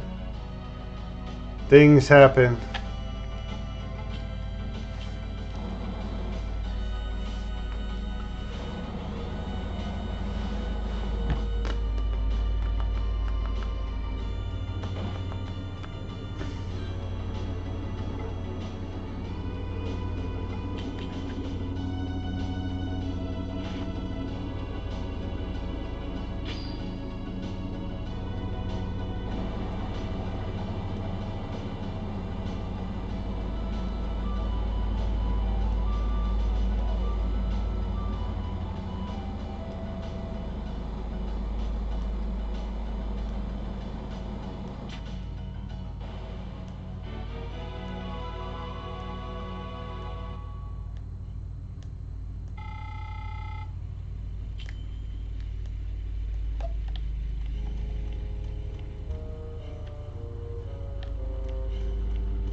I think that's probably the biggest problem with this is that every area kind of looks like you're just walking through the same place.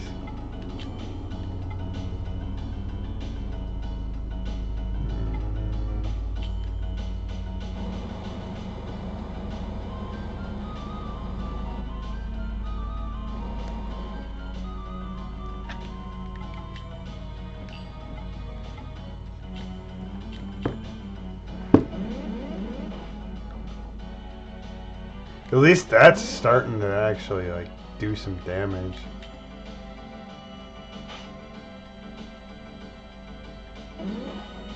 Jeez. There it is. Okay.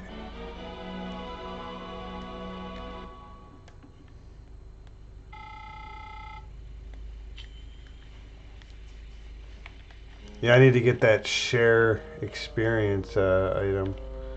Hopefully it exists.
Sorry, just a minute.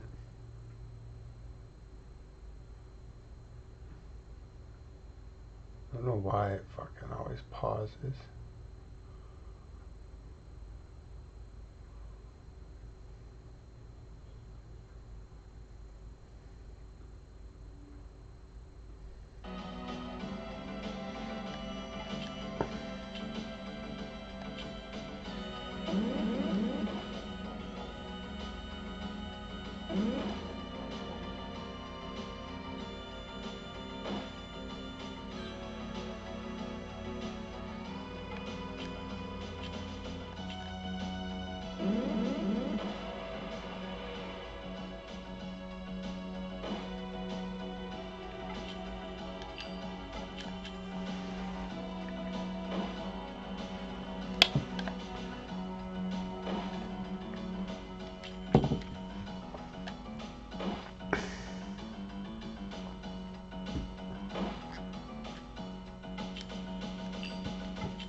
Yeah, so defending does allow your mana to replenish. Okay, that's something I wasn't paying attention to earlier. Kind of makes me feel stupid. But that's okay, we figured it out now.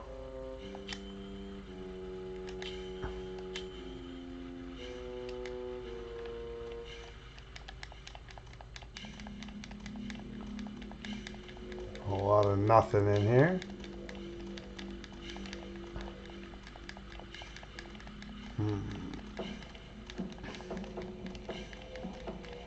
Just a dead end.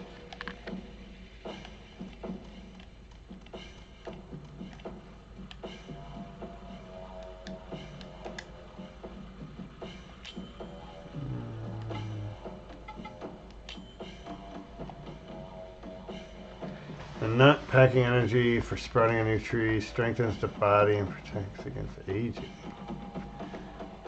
Increase max health. Well, they don't mind if I do. Reflects all unclean elements. Protects against all abnormal states. Will break in the process. Gehenna Pale Chest. Bends and becomes worthless after one use.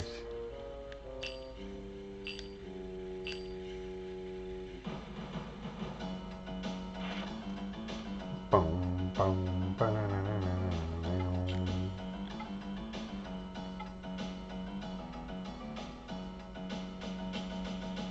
da, da, da, da, da, da, da, da, da.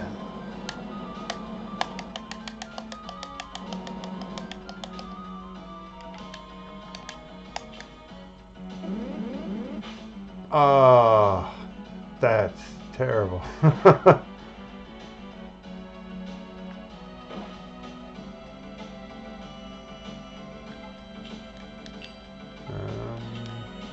Shit, I might have to run from this.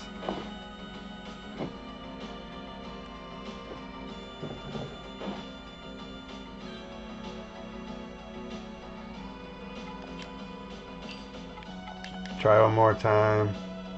Maybe I'll get lucky and score a critical and knock one of these guys out. But it's not looking good. Here it is. It's all on this. Oh, man. I think I can get out of this.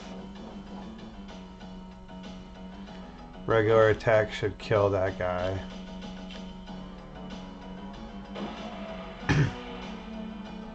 Then I can use an item.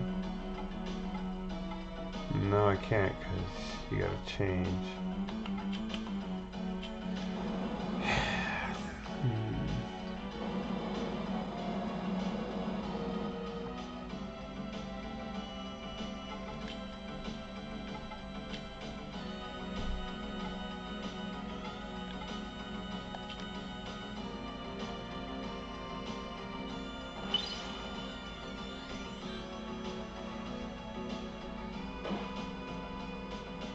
Bum, bum, bum, bum, bum, bum, bum, bum.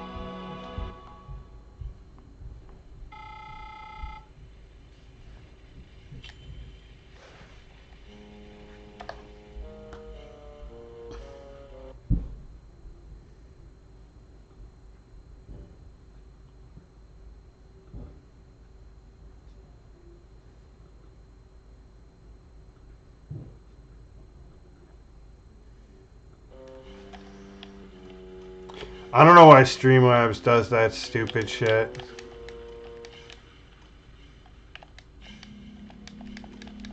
I literally just stopped recording what I was doing. Okay.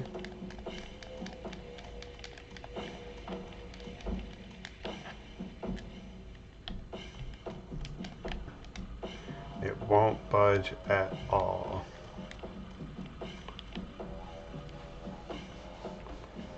Well, in that case,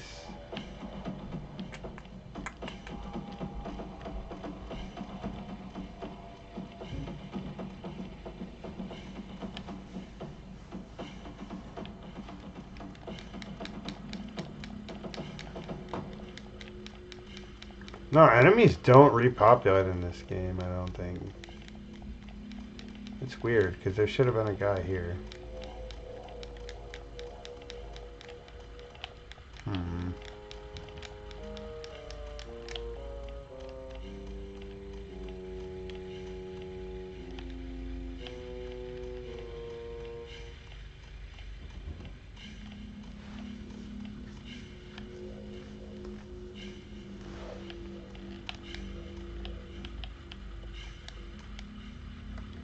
I haven't dug up from a hole here.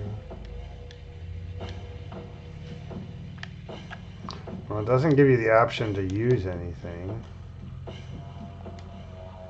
So I don't think it's anything to do with an item I'm holding.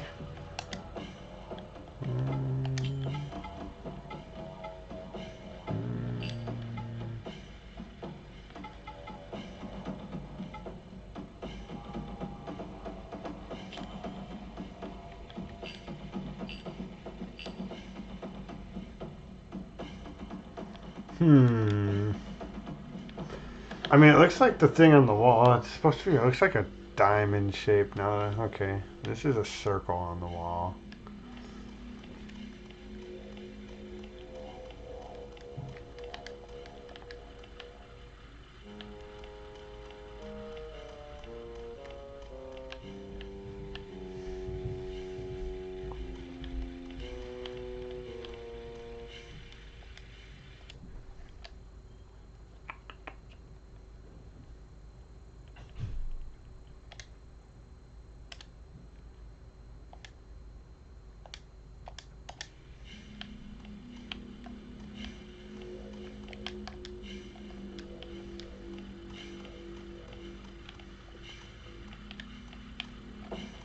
There's a little dude.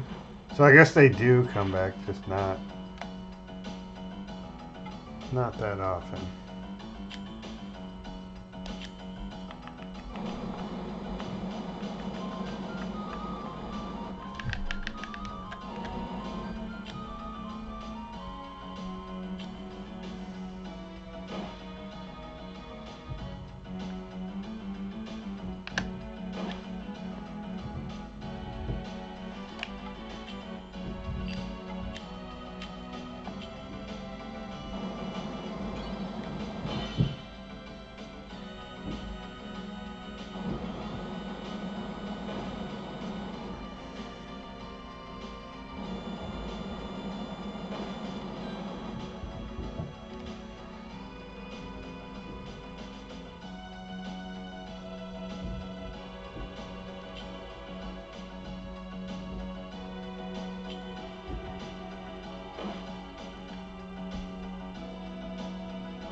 Oh.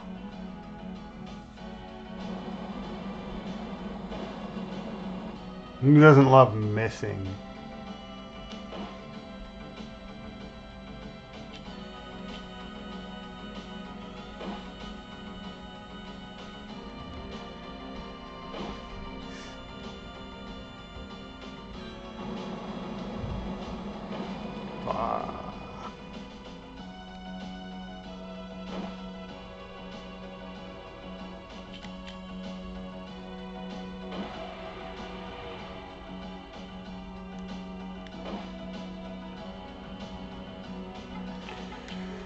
Alright, hopefully I don't miss this time.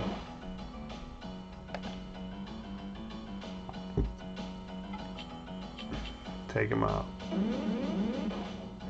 Oh.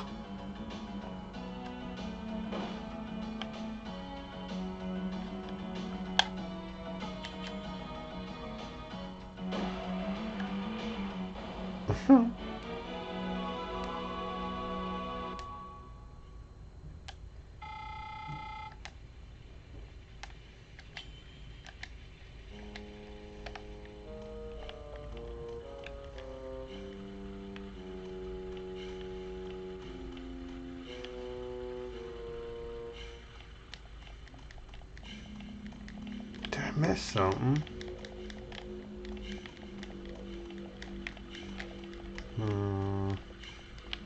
Obviously missed something.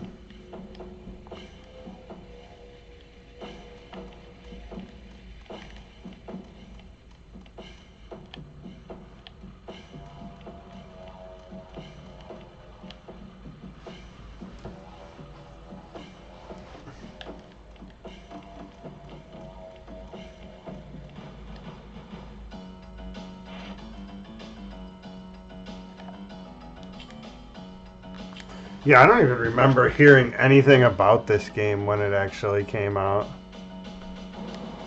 It was one of those games that just kind of like popped up on the radar.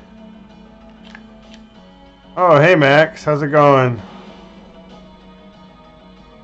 Oh, you think you had a demo of this? Right on. Yeah, I don't even know when the first time I saw this game or how I even learned that it existed. But I just knew at some point it was like, okay, I have to have this.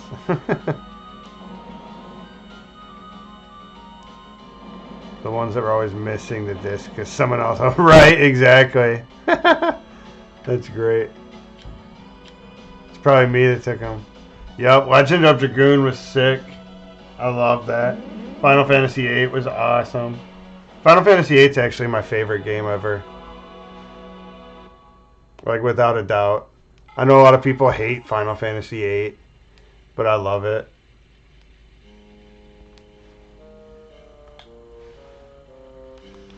Oh, for sure. Yeah, that was the golden age of JRPGs. It just seems like they had the perfect mix of like story, gameplay.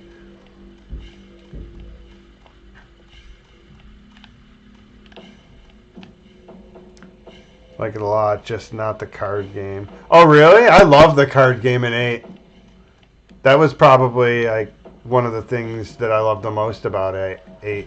I loved how they went with like more action-based combat, like where like the limit breaks, and then like Squall's Gunblade. You had to do timing things like Mario RPG.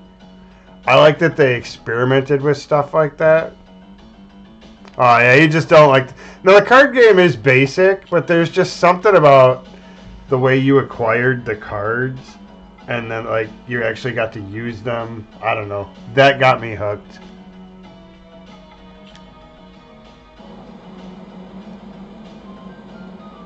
It was just always cool to like run into a new person and be like, oh my god, do they want to fight? And then be able to challenge them to a card battle or not.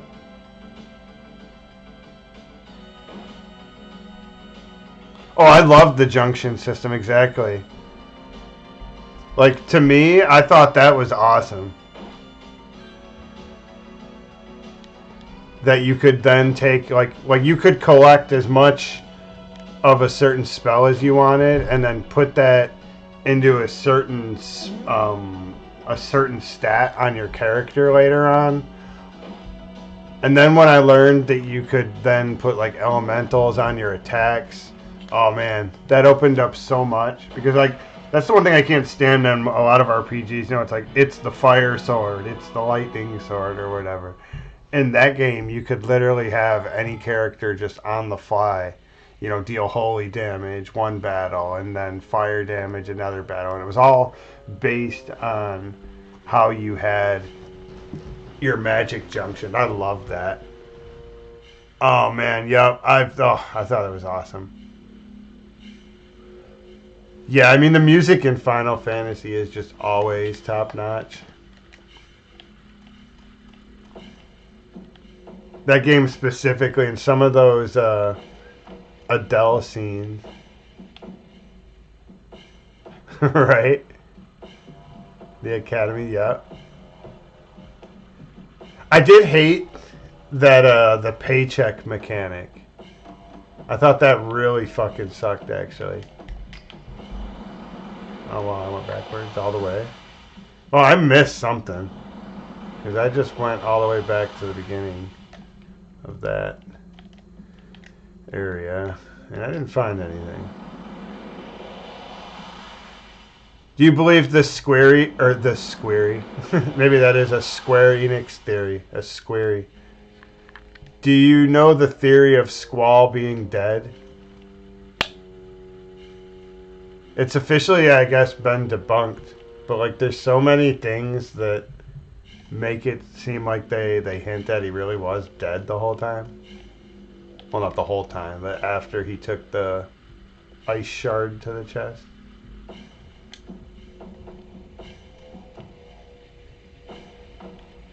It's chasing me. That was funny.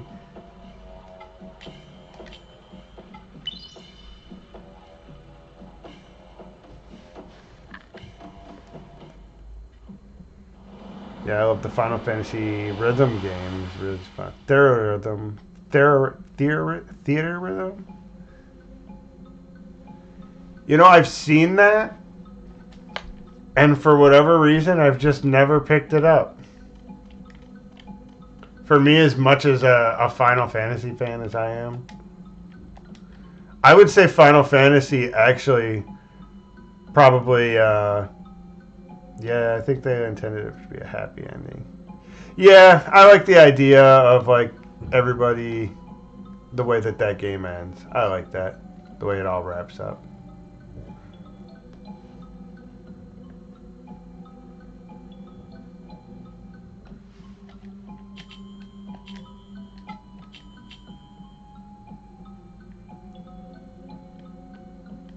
Oh, they got a bunch of different games there? I didn't know they had like Chrono Trigger and stuff thrown in there too. That's cool. Isn't that like 3DS or DS? If I'm not misremembering that.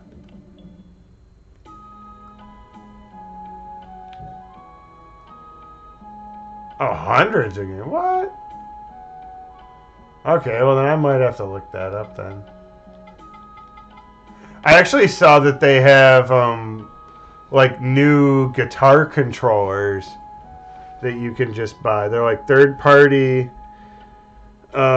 guitar controllers out there now. Oh, now there is a PC, Switch, and Xbox? Okay. Well, then I probably have to look that up. I like Square and Final Fantasy way too much to have not gotten into that. But yeah, now you can spend, I think it's like $150. I saw it at Best Buy. There's a new guitar controller. I don't know. I didn't see the company that actually makes it. I think it's just like a third-party off-brand. I'm actually thinking of looking into getting into some of those again.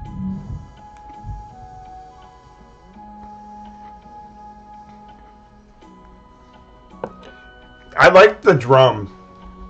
The drums was fun because that was more realistic. Like I actually play guitar, so like I don't know, the idea of using the controller to play, like, it's like playing guitar.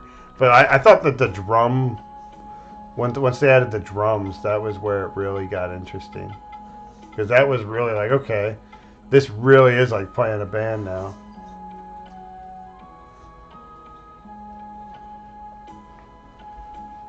Yeah, definitely. I mean, shoot, when I got tired of that game, mine were pretty worn out.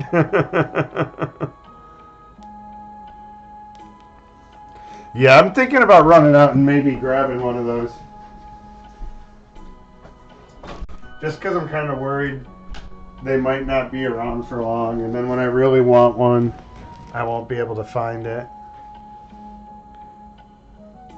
Yeah, it's insane. I mean, the drums was almost like a one-to-one. Like, you were like, when you could learn to play something on those drums, like, you knew how to play that for real. If you could, like, you know, get used to not looking at a screen while you played. Because that's what sucks about Rocksmith, is there's a lot of songs that I've learned on Rocksmith, and then when I get into it and I stop looking at the screen, I'm like, wait a minute, shit. I don't know this as good as I thought I did.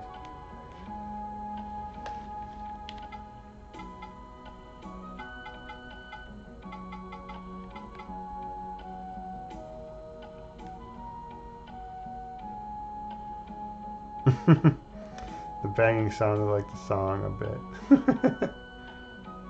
Well, shoot, you can actually use headphones and everything, and I think you can actually replicate like the software instruments, if I'm not mistaken, in the last Guitar Hero, where it was almost like it had all the studio software instruments in there. People spent hundreds on new songs. Yeah. That was the crazy part about that, is the DLC was just constant with those. I guess if there's a game where I can accept DLC, it would be Rock Band or something like that. I've never bought DLC. I've bought an expansion pack.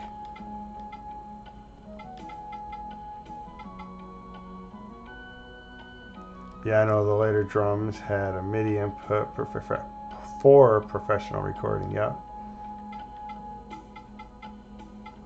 I mean, shoot, that's probably one of the more accessible electric drum kits that you could have got.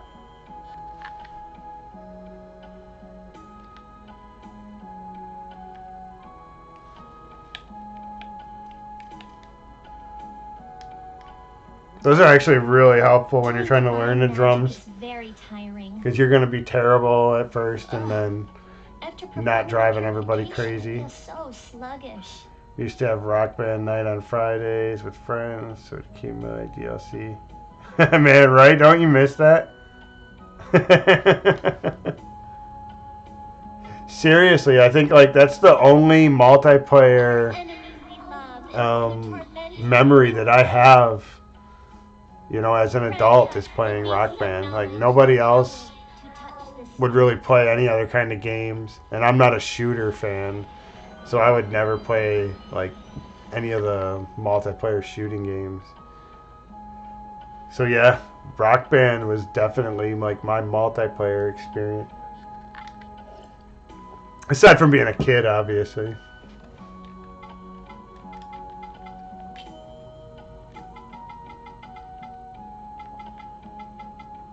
Let's merge this with that, because we've got two. Why not? O magical beasts who serve us, merge thy flesh to gain yet greater power. Yeah, I kind of hated the 360 era where everybody got into shooters. I mean, I don't hate playing a shooter game, but once you start talking about going online with people that can just kick my ass, it just doesn't even, that's not even fun. I'm just not good enough to play with multiple people. Yeah, I know it would be online with a bunch, being in the same room as a band, having drinks, laughing. Steadily getting worse. Right? Well, I've actually been in a couple of real bands, so I can tell you that part is pretty accurate. Hey there, Anderson. How's it going? Thanks for stopping by. I appreciate you. Sure, we'll name it that. Yeah, let's try merging one more. Let's do that. Hey Ben, how's it going? Yeah, it's a lot when people play those games 24/7, expect to be the same. Yeah, I mean, I can't play online games and even try to be competitive with other people. Because that's just it. They know every little corner and place to hide in, and I'm out there just running out wide in the open and getting shot. They created no fall mode for drinking and or no fail, right? Yeah, I think me and Max both said that you should give this a shot, Ben. If you like Pokemon, you'll like this. You'll definitely like this. Reveal to us thy heroic form.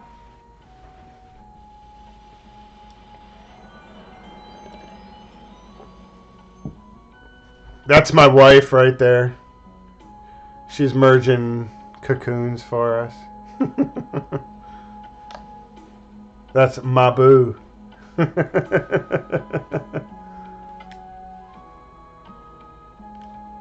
Oh, did I just make the same thing? Yeah, they're like RoboCop online in those games, shooting a wall, right? I know most people are cheating. You know, that's another whole thing that I can't get past in online games, is the cheating. Because I'll swear I'll watch a replay and think, like, how could that guy have even seen me? Let alone, like, got a headshot on me.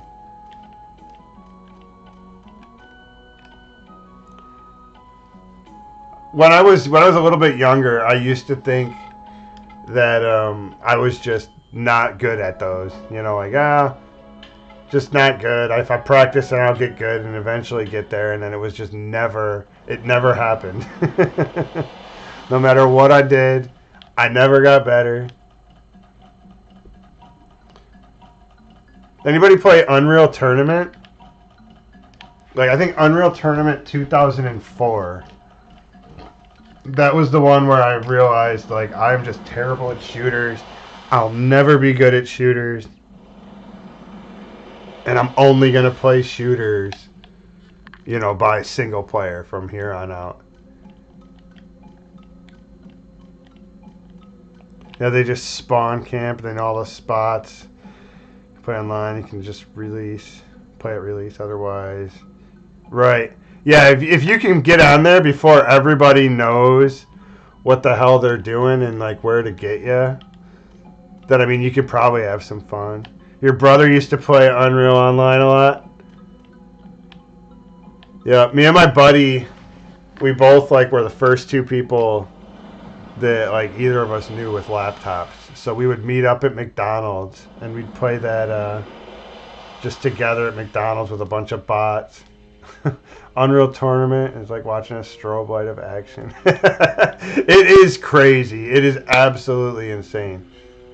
But I think it was like one of the very first hero shooters, if I'm not mistaken. Like Overwatch, where they had different kind of like play types. If I'm not mistaken, you could choose like different characters, and they all kind of played differently. But yeah, I do remember like one guy had like jetpacks, like he could get all up in the air and like hover around and then like just rain down rockets on people. I think that was my favorite guy to play as.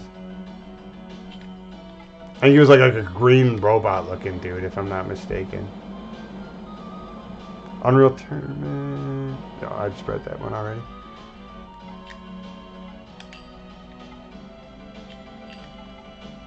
I switched to the wrong fucking guy.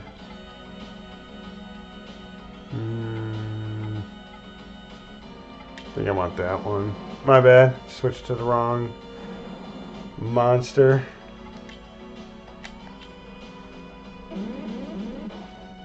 Just remember the first feeling impossible, and then it clicked.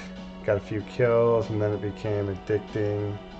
Even played it in PC, which is crazy.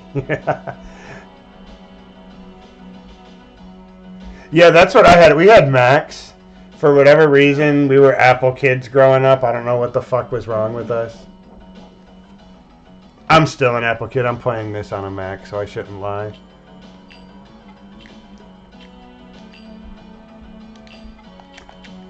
But I have a PC in the basement, too.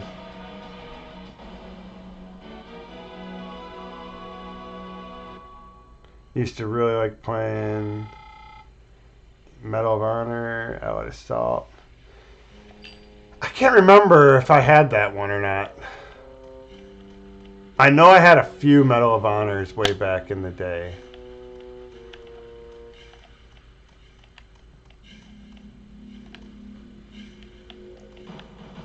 Everybody seemed to be mixed on that new Battlefield. I like the Star Wars, what was that, Battlefront? I actually got that for free. I was like, I'm not going to buy that, and then I got it for free.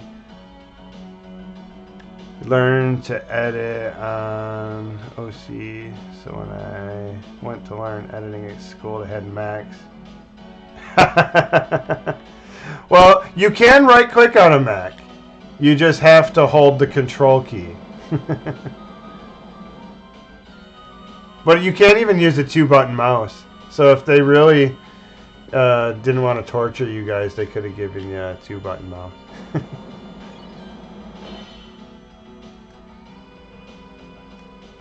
Yeah, I don't know why Apple is of the mindset that in 2025 they should ship mice with 1 button.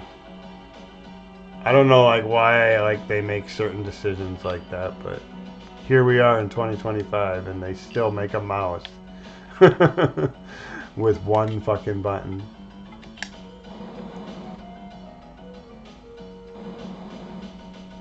Oh, you learned to edit on PC. I gotcha. Autocorrect doesn't believe in PC.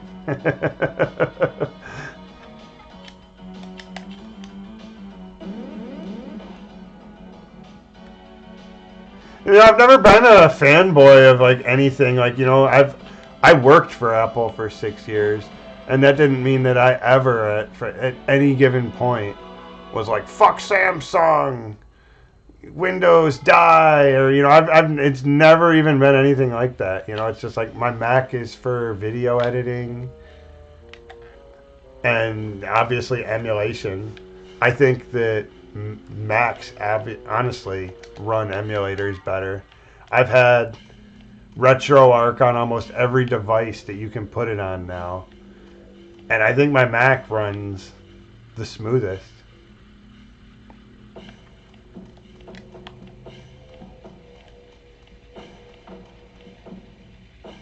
Had muscle memory. It was just imagining I was hitting the second button. No, it's definitely a learning curve. Trust me. I get that.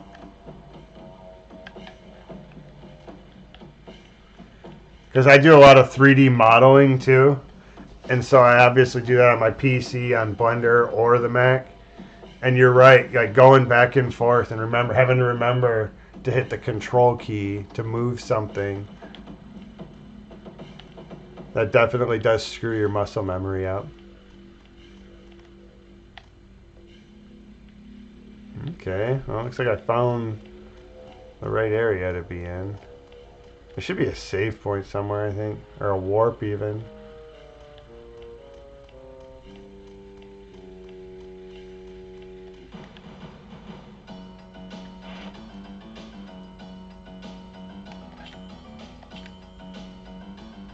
Nah, most people aren't fanboys, just the squeakiest wheel, the loudest people are the minority. Right?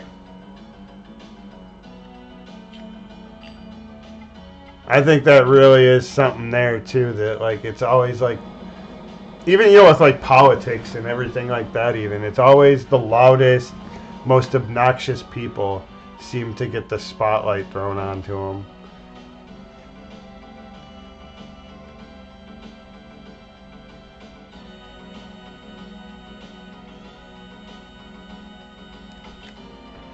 No, I agree to that.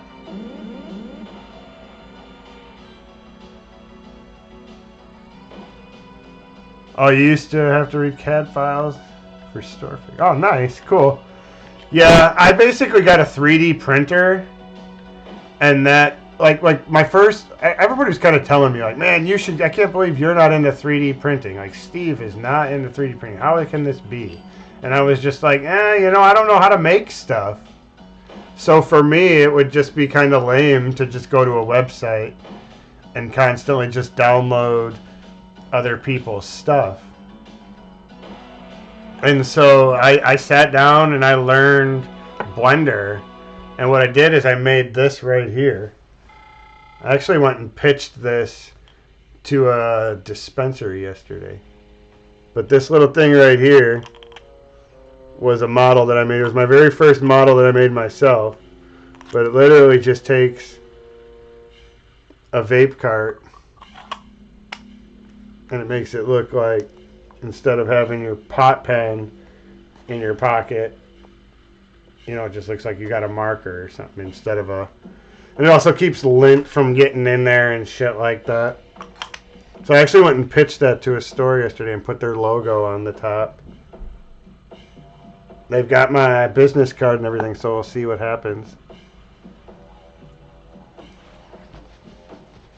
Yeah, I mean, it's kind of a little crazy with fanboys and Apple, because, like, let's face it, like, Apple makes billions and billions and trillions of dollars and shit. And when a company's that big, people just are going to come out of the woodwork to hate on you. That's just going to come with the territory. You know, like, when there's nothing bad that, like, somebody could say about your business model, like, oh my god, this business is failing and it's horrible, they're just going to hate on you for being number one.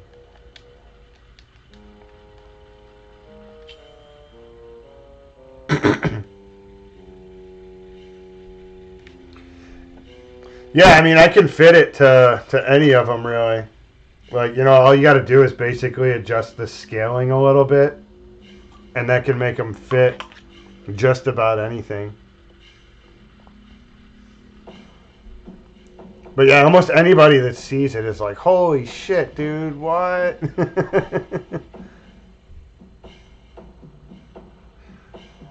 Friend got a 3D printer, and one of the first things he made was a glow-in-the-dark octopus with the head of the rock. I've seen that.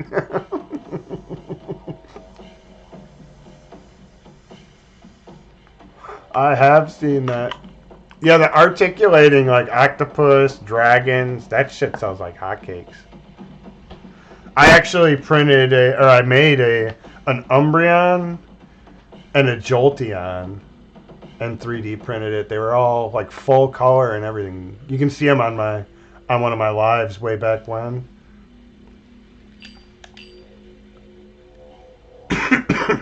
But yeah, I made those. That was like my second and third models that I made. And so yeah, I mean, I don't know. I could have had a 3D printer and had a whole bunch of stuff that I just printed off the internet. But for me, it was like I don't know. I gotta be invested in something and know that I can really use it. Oh, you watched those? Oh yeah. I mean, one of them was like a 38-hour print, and YouTube let me stay live the whole time and print that. I've had people tell me that you can only do 24-hour streams, and I'm like, I've got almost a 2-day stream. Like, literally, like, I'm pretty sure it's like 38 hours, some shit like that. So I don't know how I got by on that.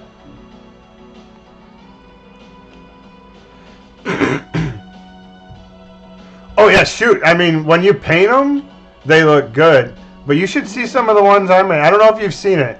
You should look up my my Umbreon. That thing's not even painted or anything, and you can barely see the layer lines and all. It's pretty sick.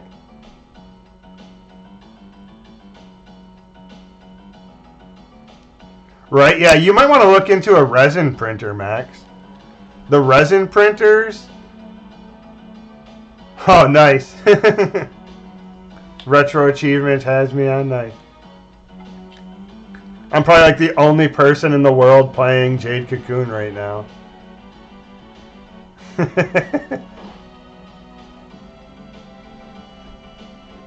Oh, they changed the rule. Okay. That makes sense. That makes sense. Oh, just kidding.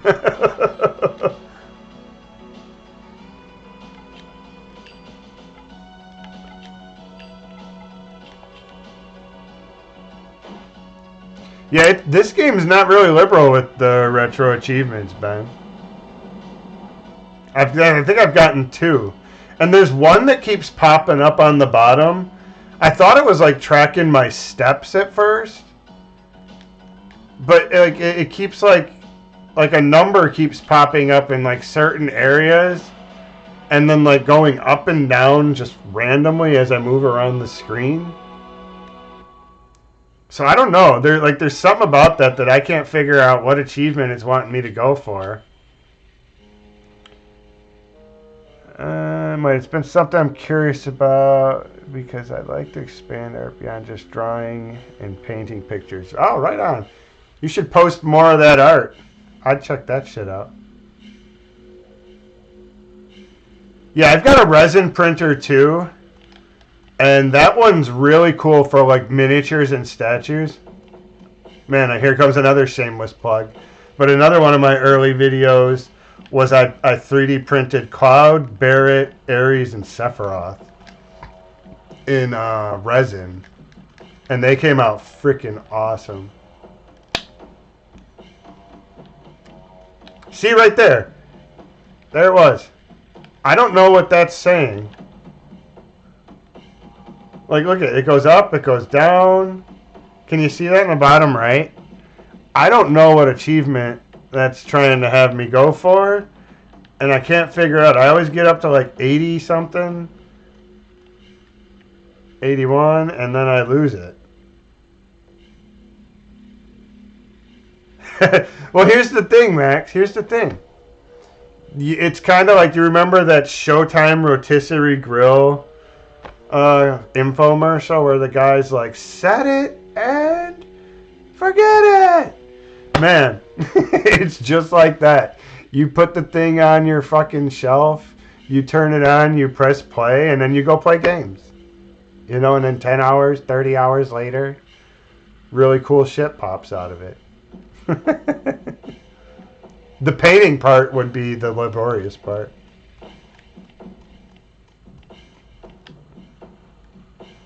But that's almost like therapeutic. Painting's like therapy. Another fucking skeleton key.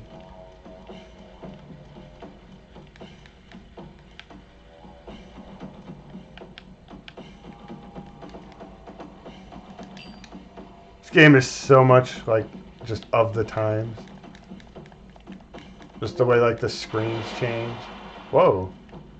Whoa, I did something. What did I do?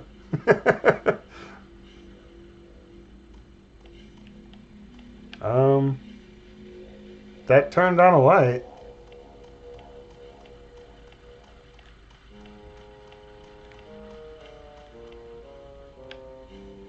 The Ronco wrote, that's what it is, Ronco.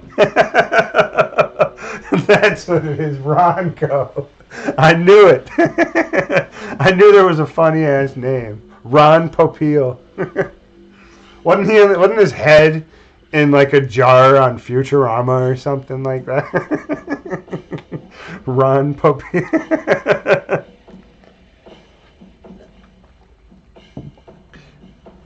Yeah, you did. I did a few resin models. Oh, nice. Yeah, there's a cool ass little like chibi Mario is about the only way I could describe it. It's like this sweet ass little like anime-looking Mario squishing a turtle. That was like the very first thing I resin printed. It was so sick. I'll have to put that on the stream one of these days.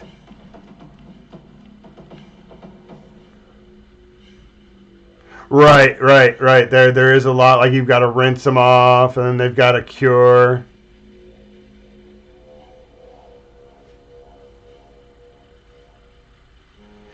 Oh yeah, Ben, the achievements on this are not fun.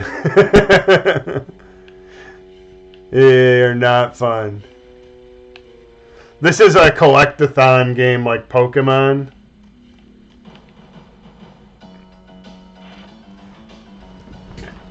So it's long. Long list of shit to do. I don't know, your Tomb Raider list of achievements. I'm not gonna lie. That's been tedious and does not seem like the most amount of fun.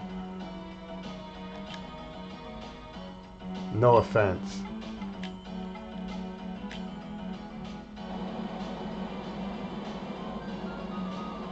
Like having to know those little, like, almost like speed run tricks. Whew. Oh, you're done with the Tomb Raider 3 trophy since a couple seem bugged? Yeah. You know, and that's what's got me worried about retro achievements. I think I said that before, actually. That, like, there's real official game devs like Sony and Microsoft that make bugged out achievements. Like, I'm so worried of going for something on an emulator achievement and it being, like, completely impossible. That does have me a tad bit worried.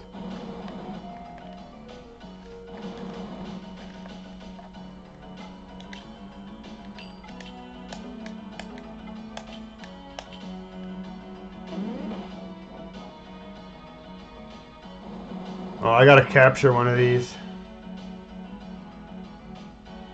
Yeah, looks like games got the best of both of us this week, because I don't think I'm going back after that game over screen. I think that just turned me the fuck off. You know what? It's like this. If I hadn't spent 2 hours trying to beat that boss, and I knew that I had to go do some other shit first, I would have done that. But now I feel like I just wasted 2 hours of my fucking life that I'll never ever get back. All because the game didn't tell me, like, no, don't do this yet. Like, you know, there was no indication that the entire game, like the real ending of the game, was reliant on saving every one of those fucking townspeople. And I mean, it's only 2 hours, and I'm sure I'll be able to beat that boss a lot faster. But fuck that. I ain't doing it. I'm just not. I'm out. I don't know how you were still playing Tomb Raider 3 and quit 15 minutes.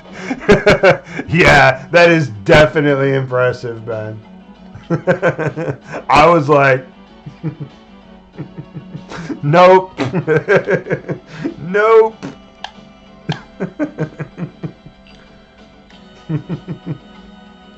Tapping out. I'm out.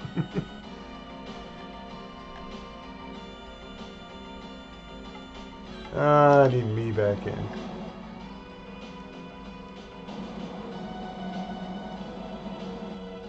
I'm at the point where I don't need to finish a game. I'm just like, my overall experience was good. I mean, I think I'm learning that that's the way to be, Max. I think that's the way to be. I kind of am that way with Final Fantasy 16. Like, I've seen all I want to see of that game. I haven't seen it all. I think I'm 75% of the way through that game, and I'm like, this is all just doing the same shit for another 4 hours, 6 hours. I'm just going to stop now and free up the 200 gigabytes of hard drive space that game was taking up. It's kind of like the NES days when I just enjoyed getting to where I could get and then taking the game back, right?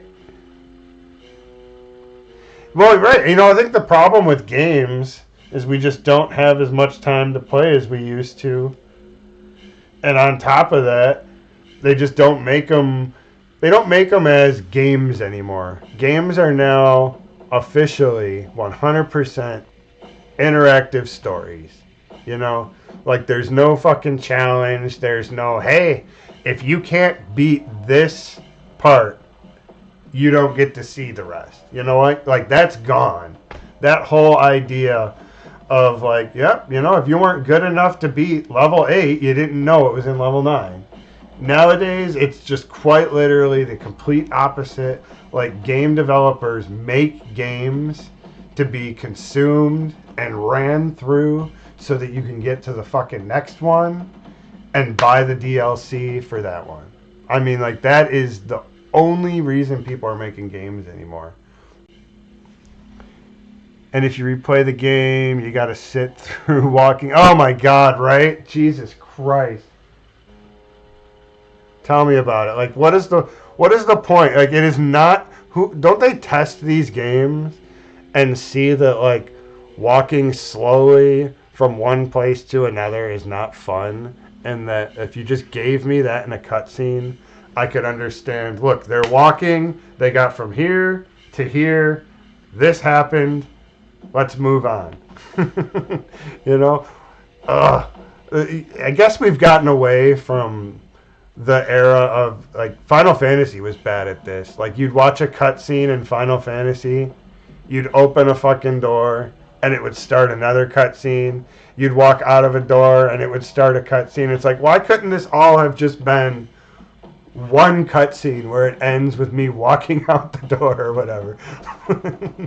Like there's a lot of examples like that in Final Fantasy where it's like I watched a cutscene, I moved 3 steps, and now we're into the next cutscene.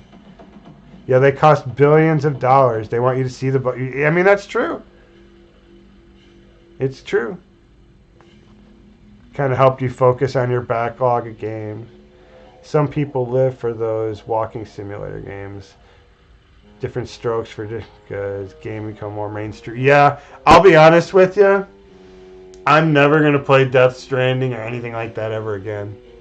I've got Death Stranding 2. And I'm I think officially my PlayStation 5 says I'm 50% through Death Stranding 2.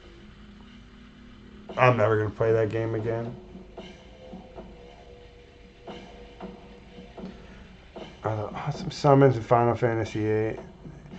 Now, here's what I'll say. I'll defend the summons a little bit. They at least added that boost mechanic that allowed you to increase damage.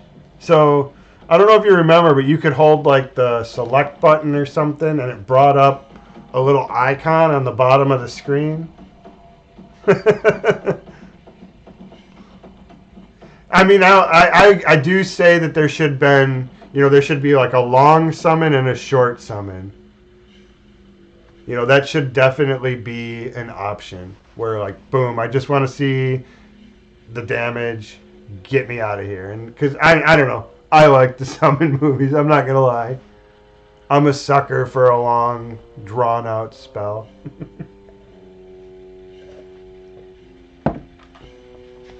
Like I remember my buddy showing me Knights of the Round for the first time, and then he explained what I had to do to get it, and it was just like, I'm never gonna have that. I'm never going to do the Choco. And then about my 5th time playing Final Fantasy VII, I realized that the Chocobo minigame's not that bad, really.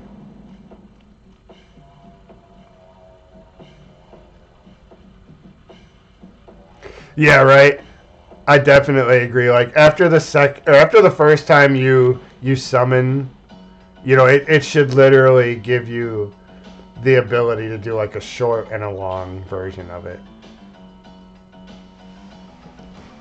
I feel like the menus aren't that crowded in a Final Fantasy game where they couldn't just give you like long summon, short summon, or at least give you the option to choose the fuck. I chose the wrong guy. The summons in Final Fantasy 15 were so fucking ridiculous but like they were useless. I mean, you literally had to just stand in a battle and wait to die to pull one of those summons, but they ended up being some of the most incredible cutscenes I've ever seen in a fucking video game.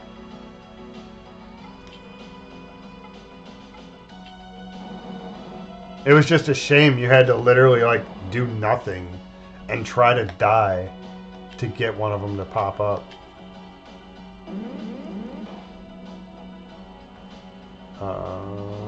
Shit. Yeah, I love the Final Fantasy VIII summon and start technical show, please. Just when you have an hour boss fight gets tired. Yeah, no, I agree. I completely agree that there should be the ability to do like a long and a short summon or something like that. Or just in the settings, you know, say play the full video the first time only. I think they actually did add something like that, if I'm not mistaken. Now that I'm thinking. I'm not sure what game it's in. I think it's in the later, like 12 or 13 maybe. But I think they did actually figure out that people wanted that kind of a feature, Max. I think you're onto something there. All right.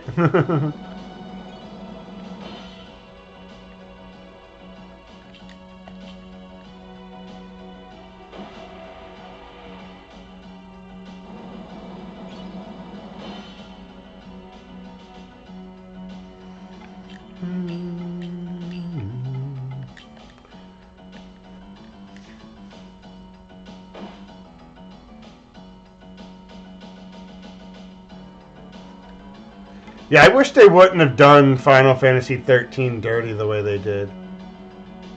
Like, I don't know how you could have designed a game that is literally just running forward the whole time and not realize that as an RPG that's not good.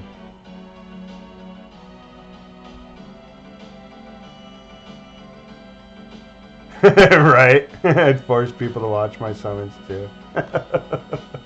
I agree. I mean, like I said, I'm a fucking sucker. Yeah, you can definitely.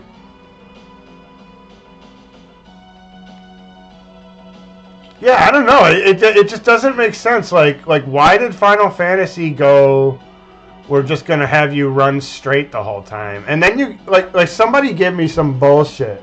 Now hear this out. Somebody literally with a straight face. Yeah, I would play the ActRaiser, Ben.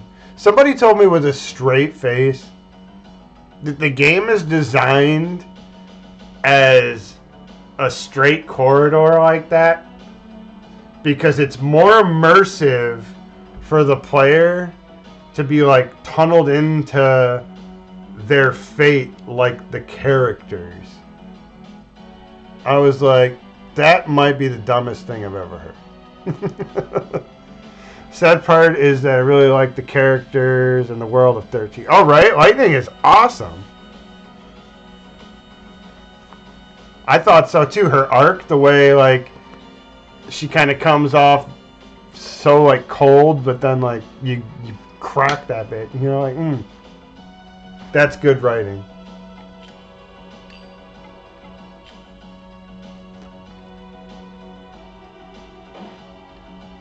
Right? Oh man, right? Even the last song in Final Fantasy 13 is like, man, like that gets me every time I hear that.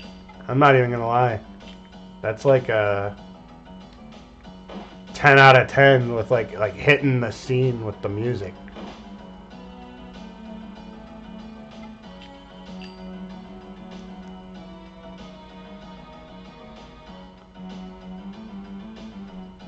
Yeah, it's like, okay, well, we're going to make a game that is a straight core, but we're going to do all these illusionary things that make you feel like it's not.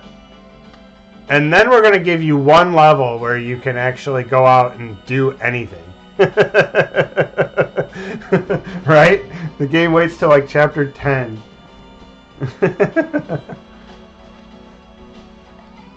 Like, alright, now you're the real Final Fantasy fans. If you've made it this long, go have fun.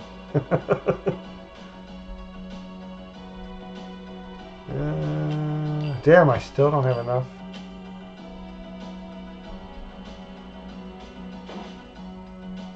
Yeah, I think I'm going to end this when I get to the next save point. I think we're coming in 3.5 hours almost. Not a bad stream. So ActRaiser 2 is a little weird. Because ActRaiser 2 throws the whole formula out the window, I think. Like, ActRaiser 1 has, like, kind of different gameplay variety. And then, like, there's, like, an overworld map where you're, like, a cherub or something. Like, Cupid-looking guy. Pretty sure that's the one.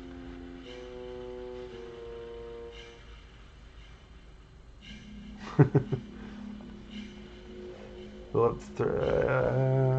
love 13's music. Play the 13 soundtrack. All right, nice. Yeah, I could imagine in a rhythm game that being sick. Actually, some of that music. Overworked 2 chapters before the game. Right.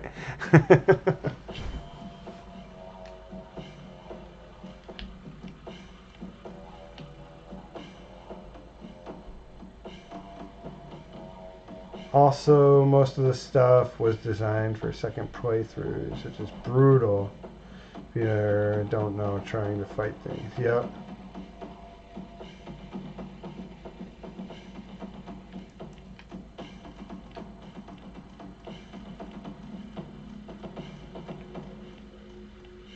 Yeah, I just don't know how they decided that was the direction for Final Fantasy to go in. Because I don't even see how the hardware limited them to have to do that.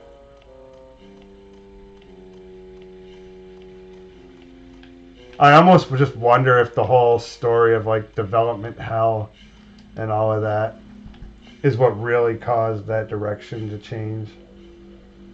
Well, no, I think that was Versus 13 that was embroiled in the development hell, right? I don't think 13 just took forever.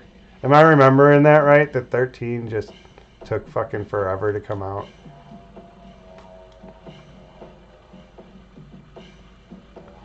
Yeah, actually, listen to like what Max said right there. It's just not. It's not the first ActRaiser. Like the first ActRaiser has all these cool like gameplay changes and things where you're kind of going in and out of one type of game. And yeah, it's not as good. I would still say play it. You know, after you play ActRaiser 1, I'd say play it.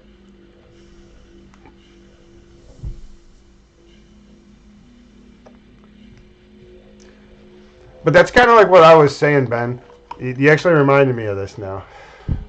Like, as far as like a collaboration goes, you know, you'd have somebody that's played the game, you know, like watching you play on the stream, and then they can make like little like jokey, quirky comments, you know, not necessarily like guiding you through, but almost like commenting things and providing like that, you know, I know what's about to happen type element to the stream. Just so you could laugh at you know, like almost laugh at somebody because you know what's coming around the corner. You know, like imagine you're playing a collab right like that with somebody that's played Dark Souls and you've never played Dark Souls, right? And I'm sitting here watching you come into that castle where I know there's a skeleton around the corner that's just gonna get you, and I could just sit there like, oh, you know, like I don't know. Right, exactly. You know, not necessarily like spoiling anything, but almost just commenting on like knowing like what's about to happen. I don't know. It's just a cool concept. I throw a lot of cool concepts around and never really do anything with them. All right, guys. Thanks for stopping in, Max, Ben, Anderson. Wasn't there someone, Jonas, Salvi Jonas? You were here. Matt Boy came and went back to work. But that's been a good 3.5 hours, fellas. Thanks to everybody for stopping in. You guys are all amazing. Much love. We'll see ya. Hopefully I see you guys streaming and I'll stop in.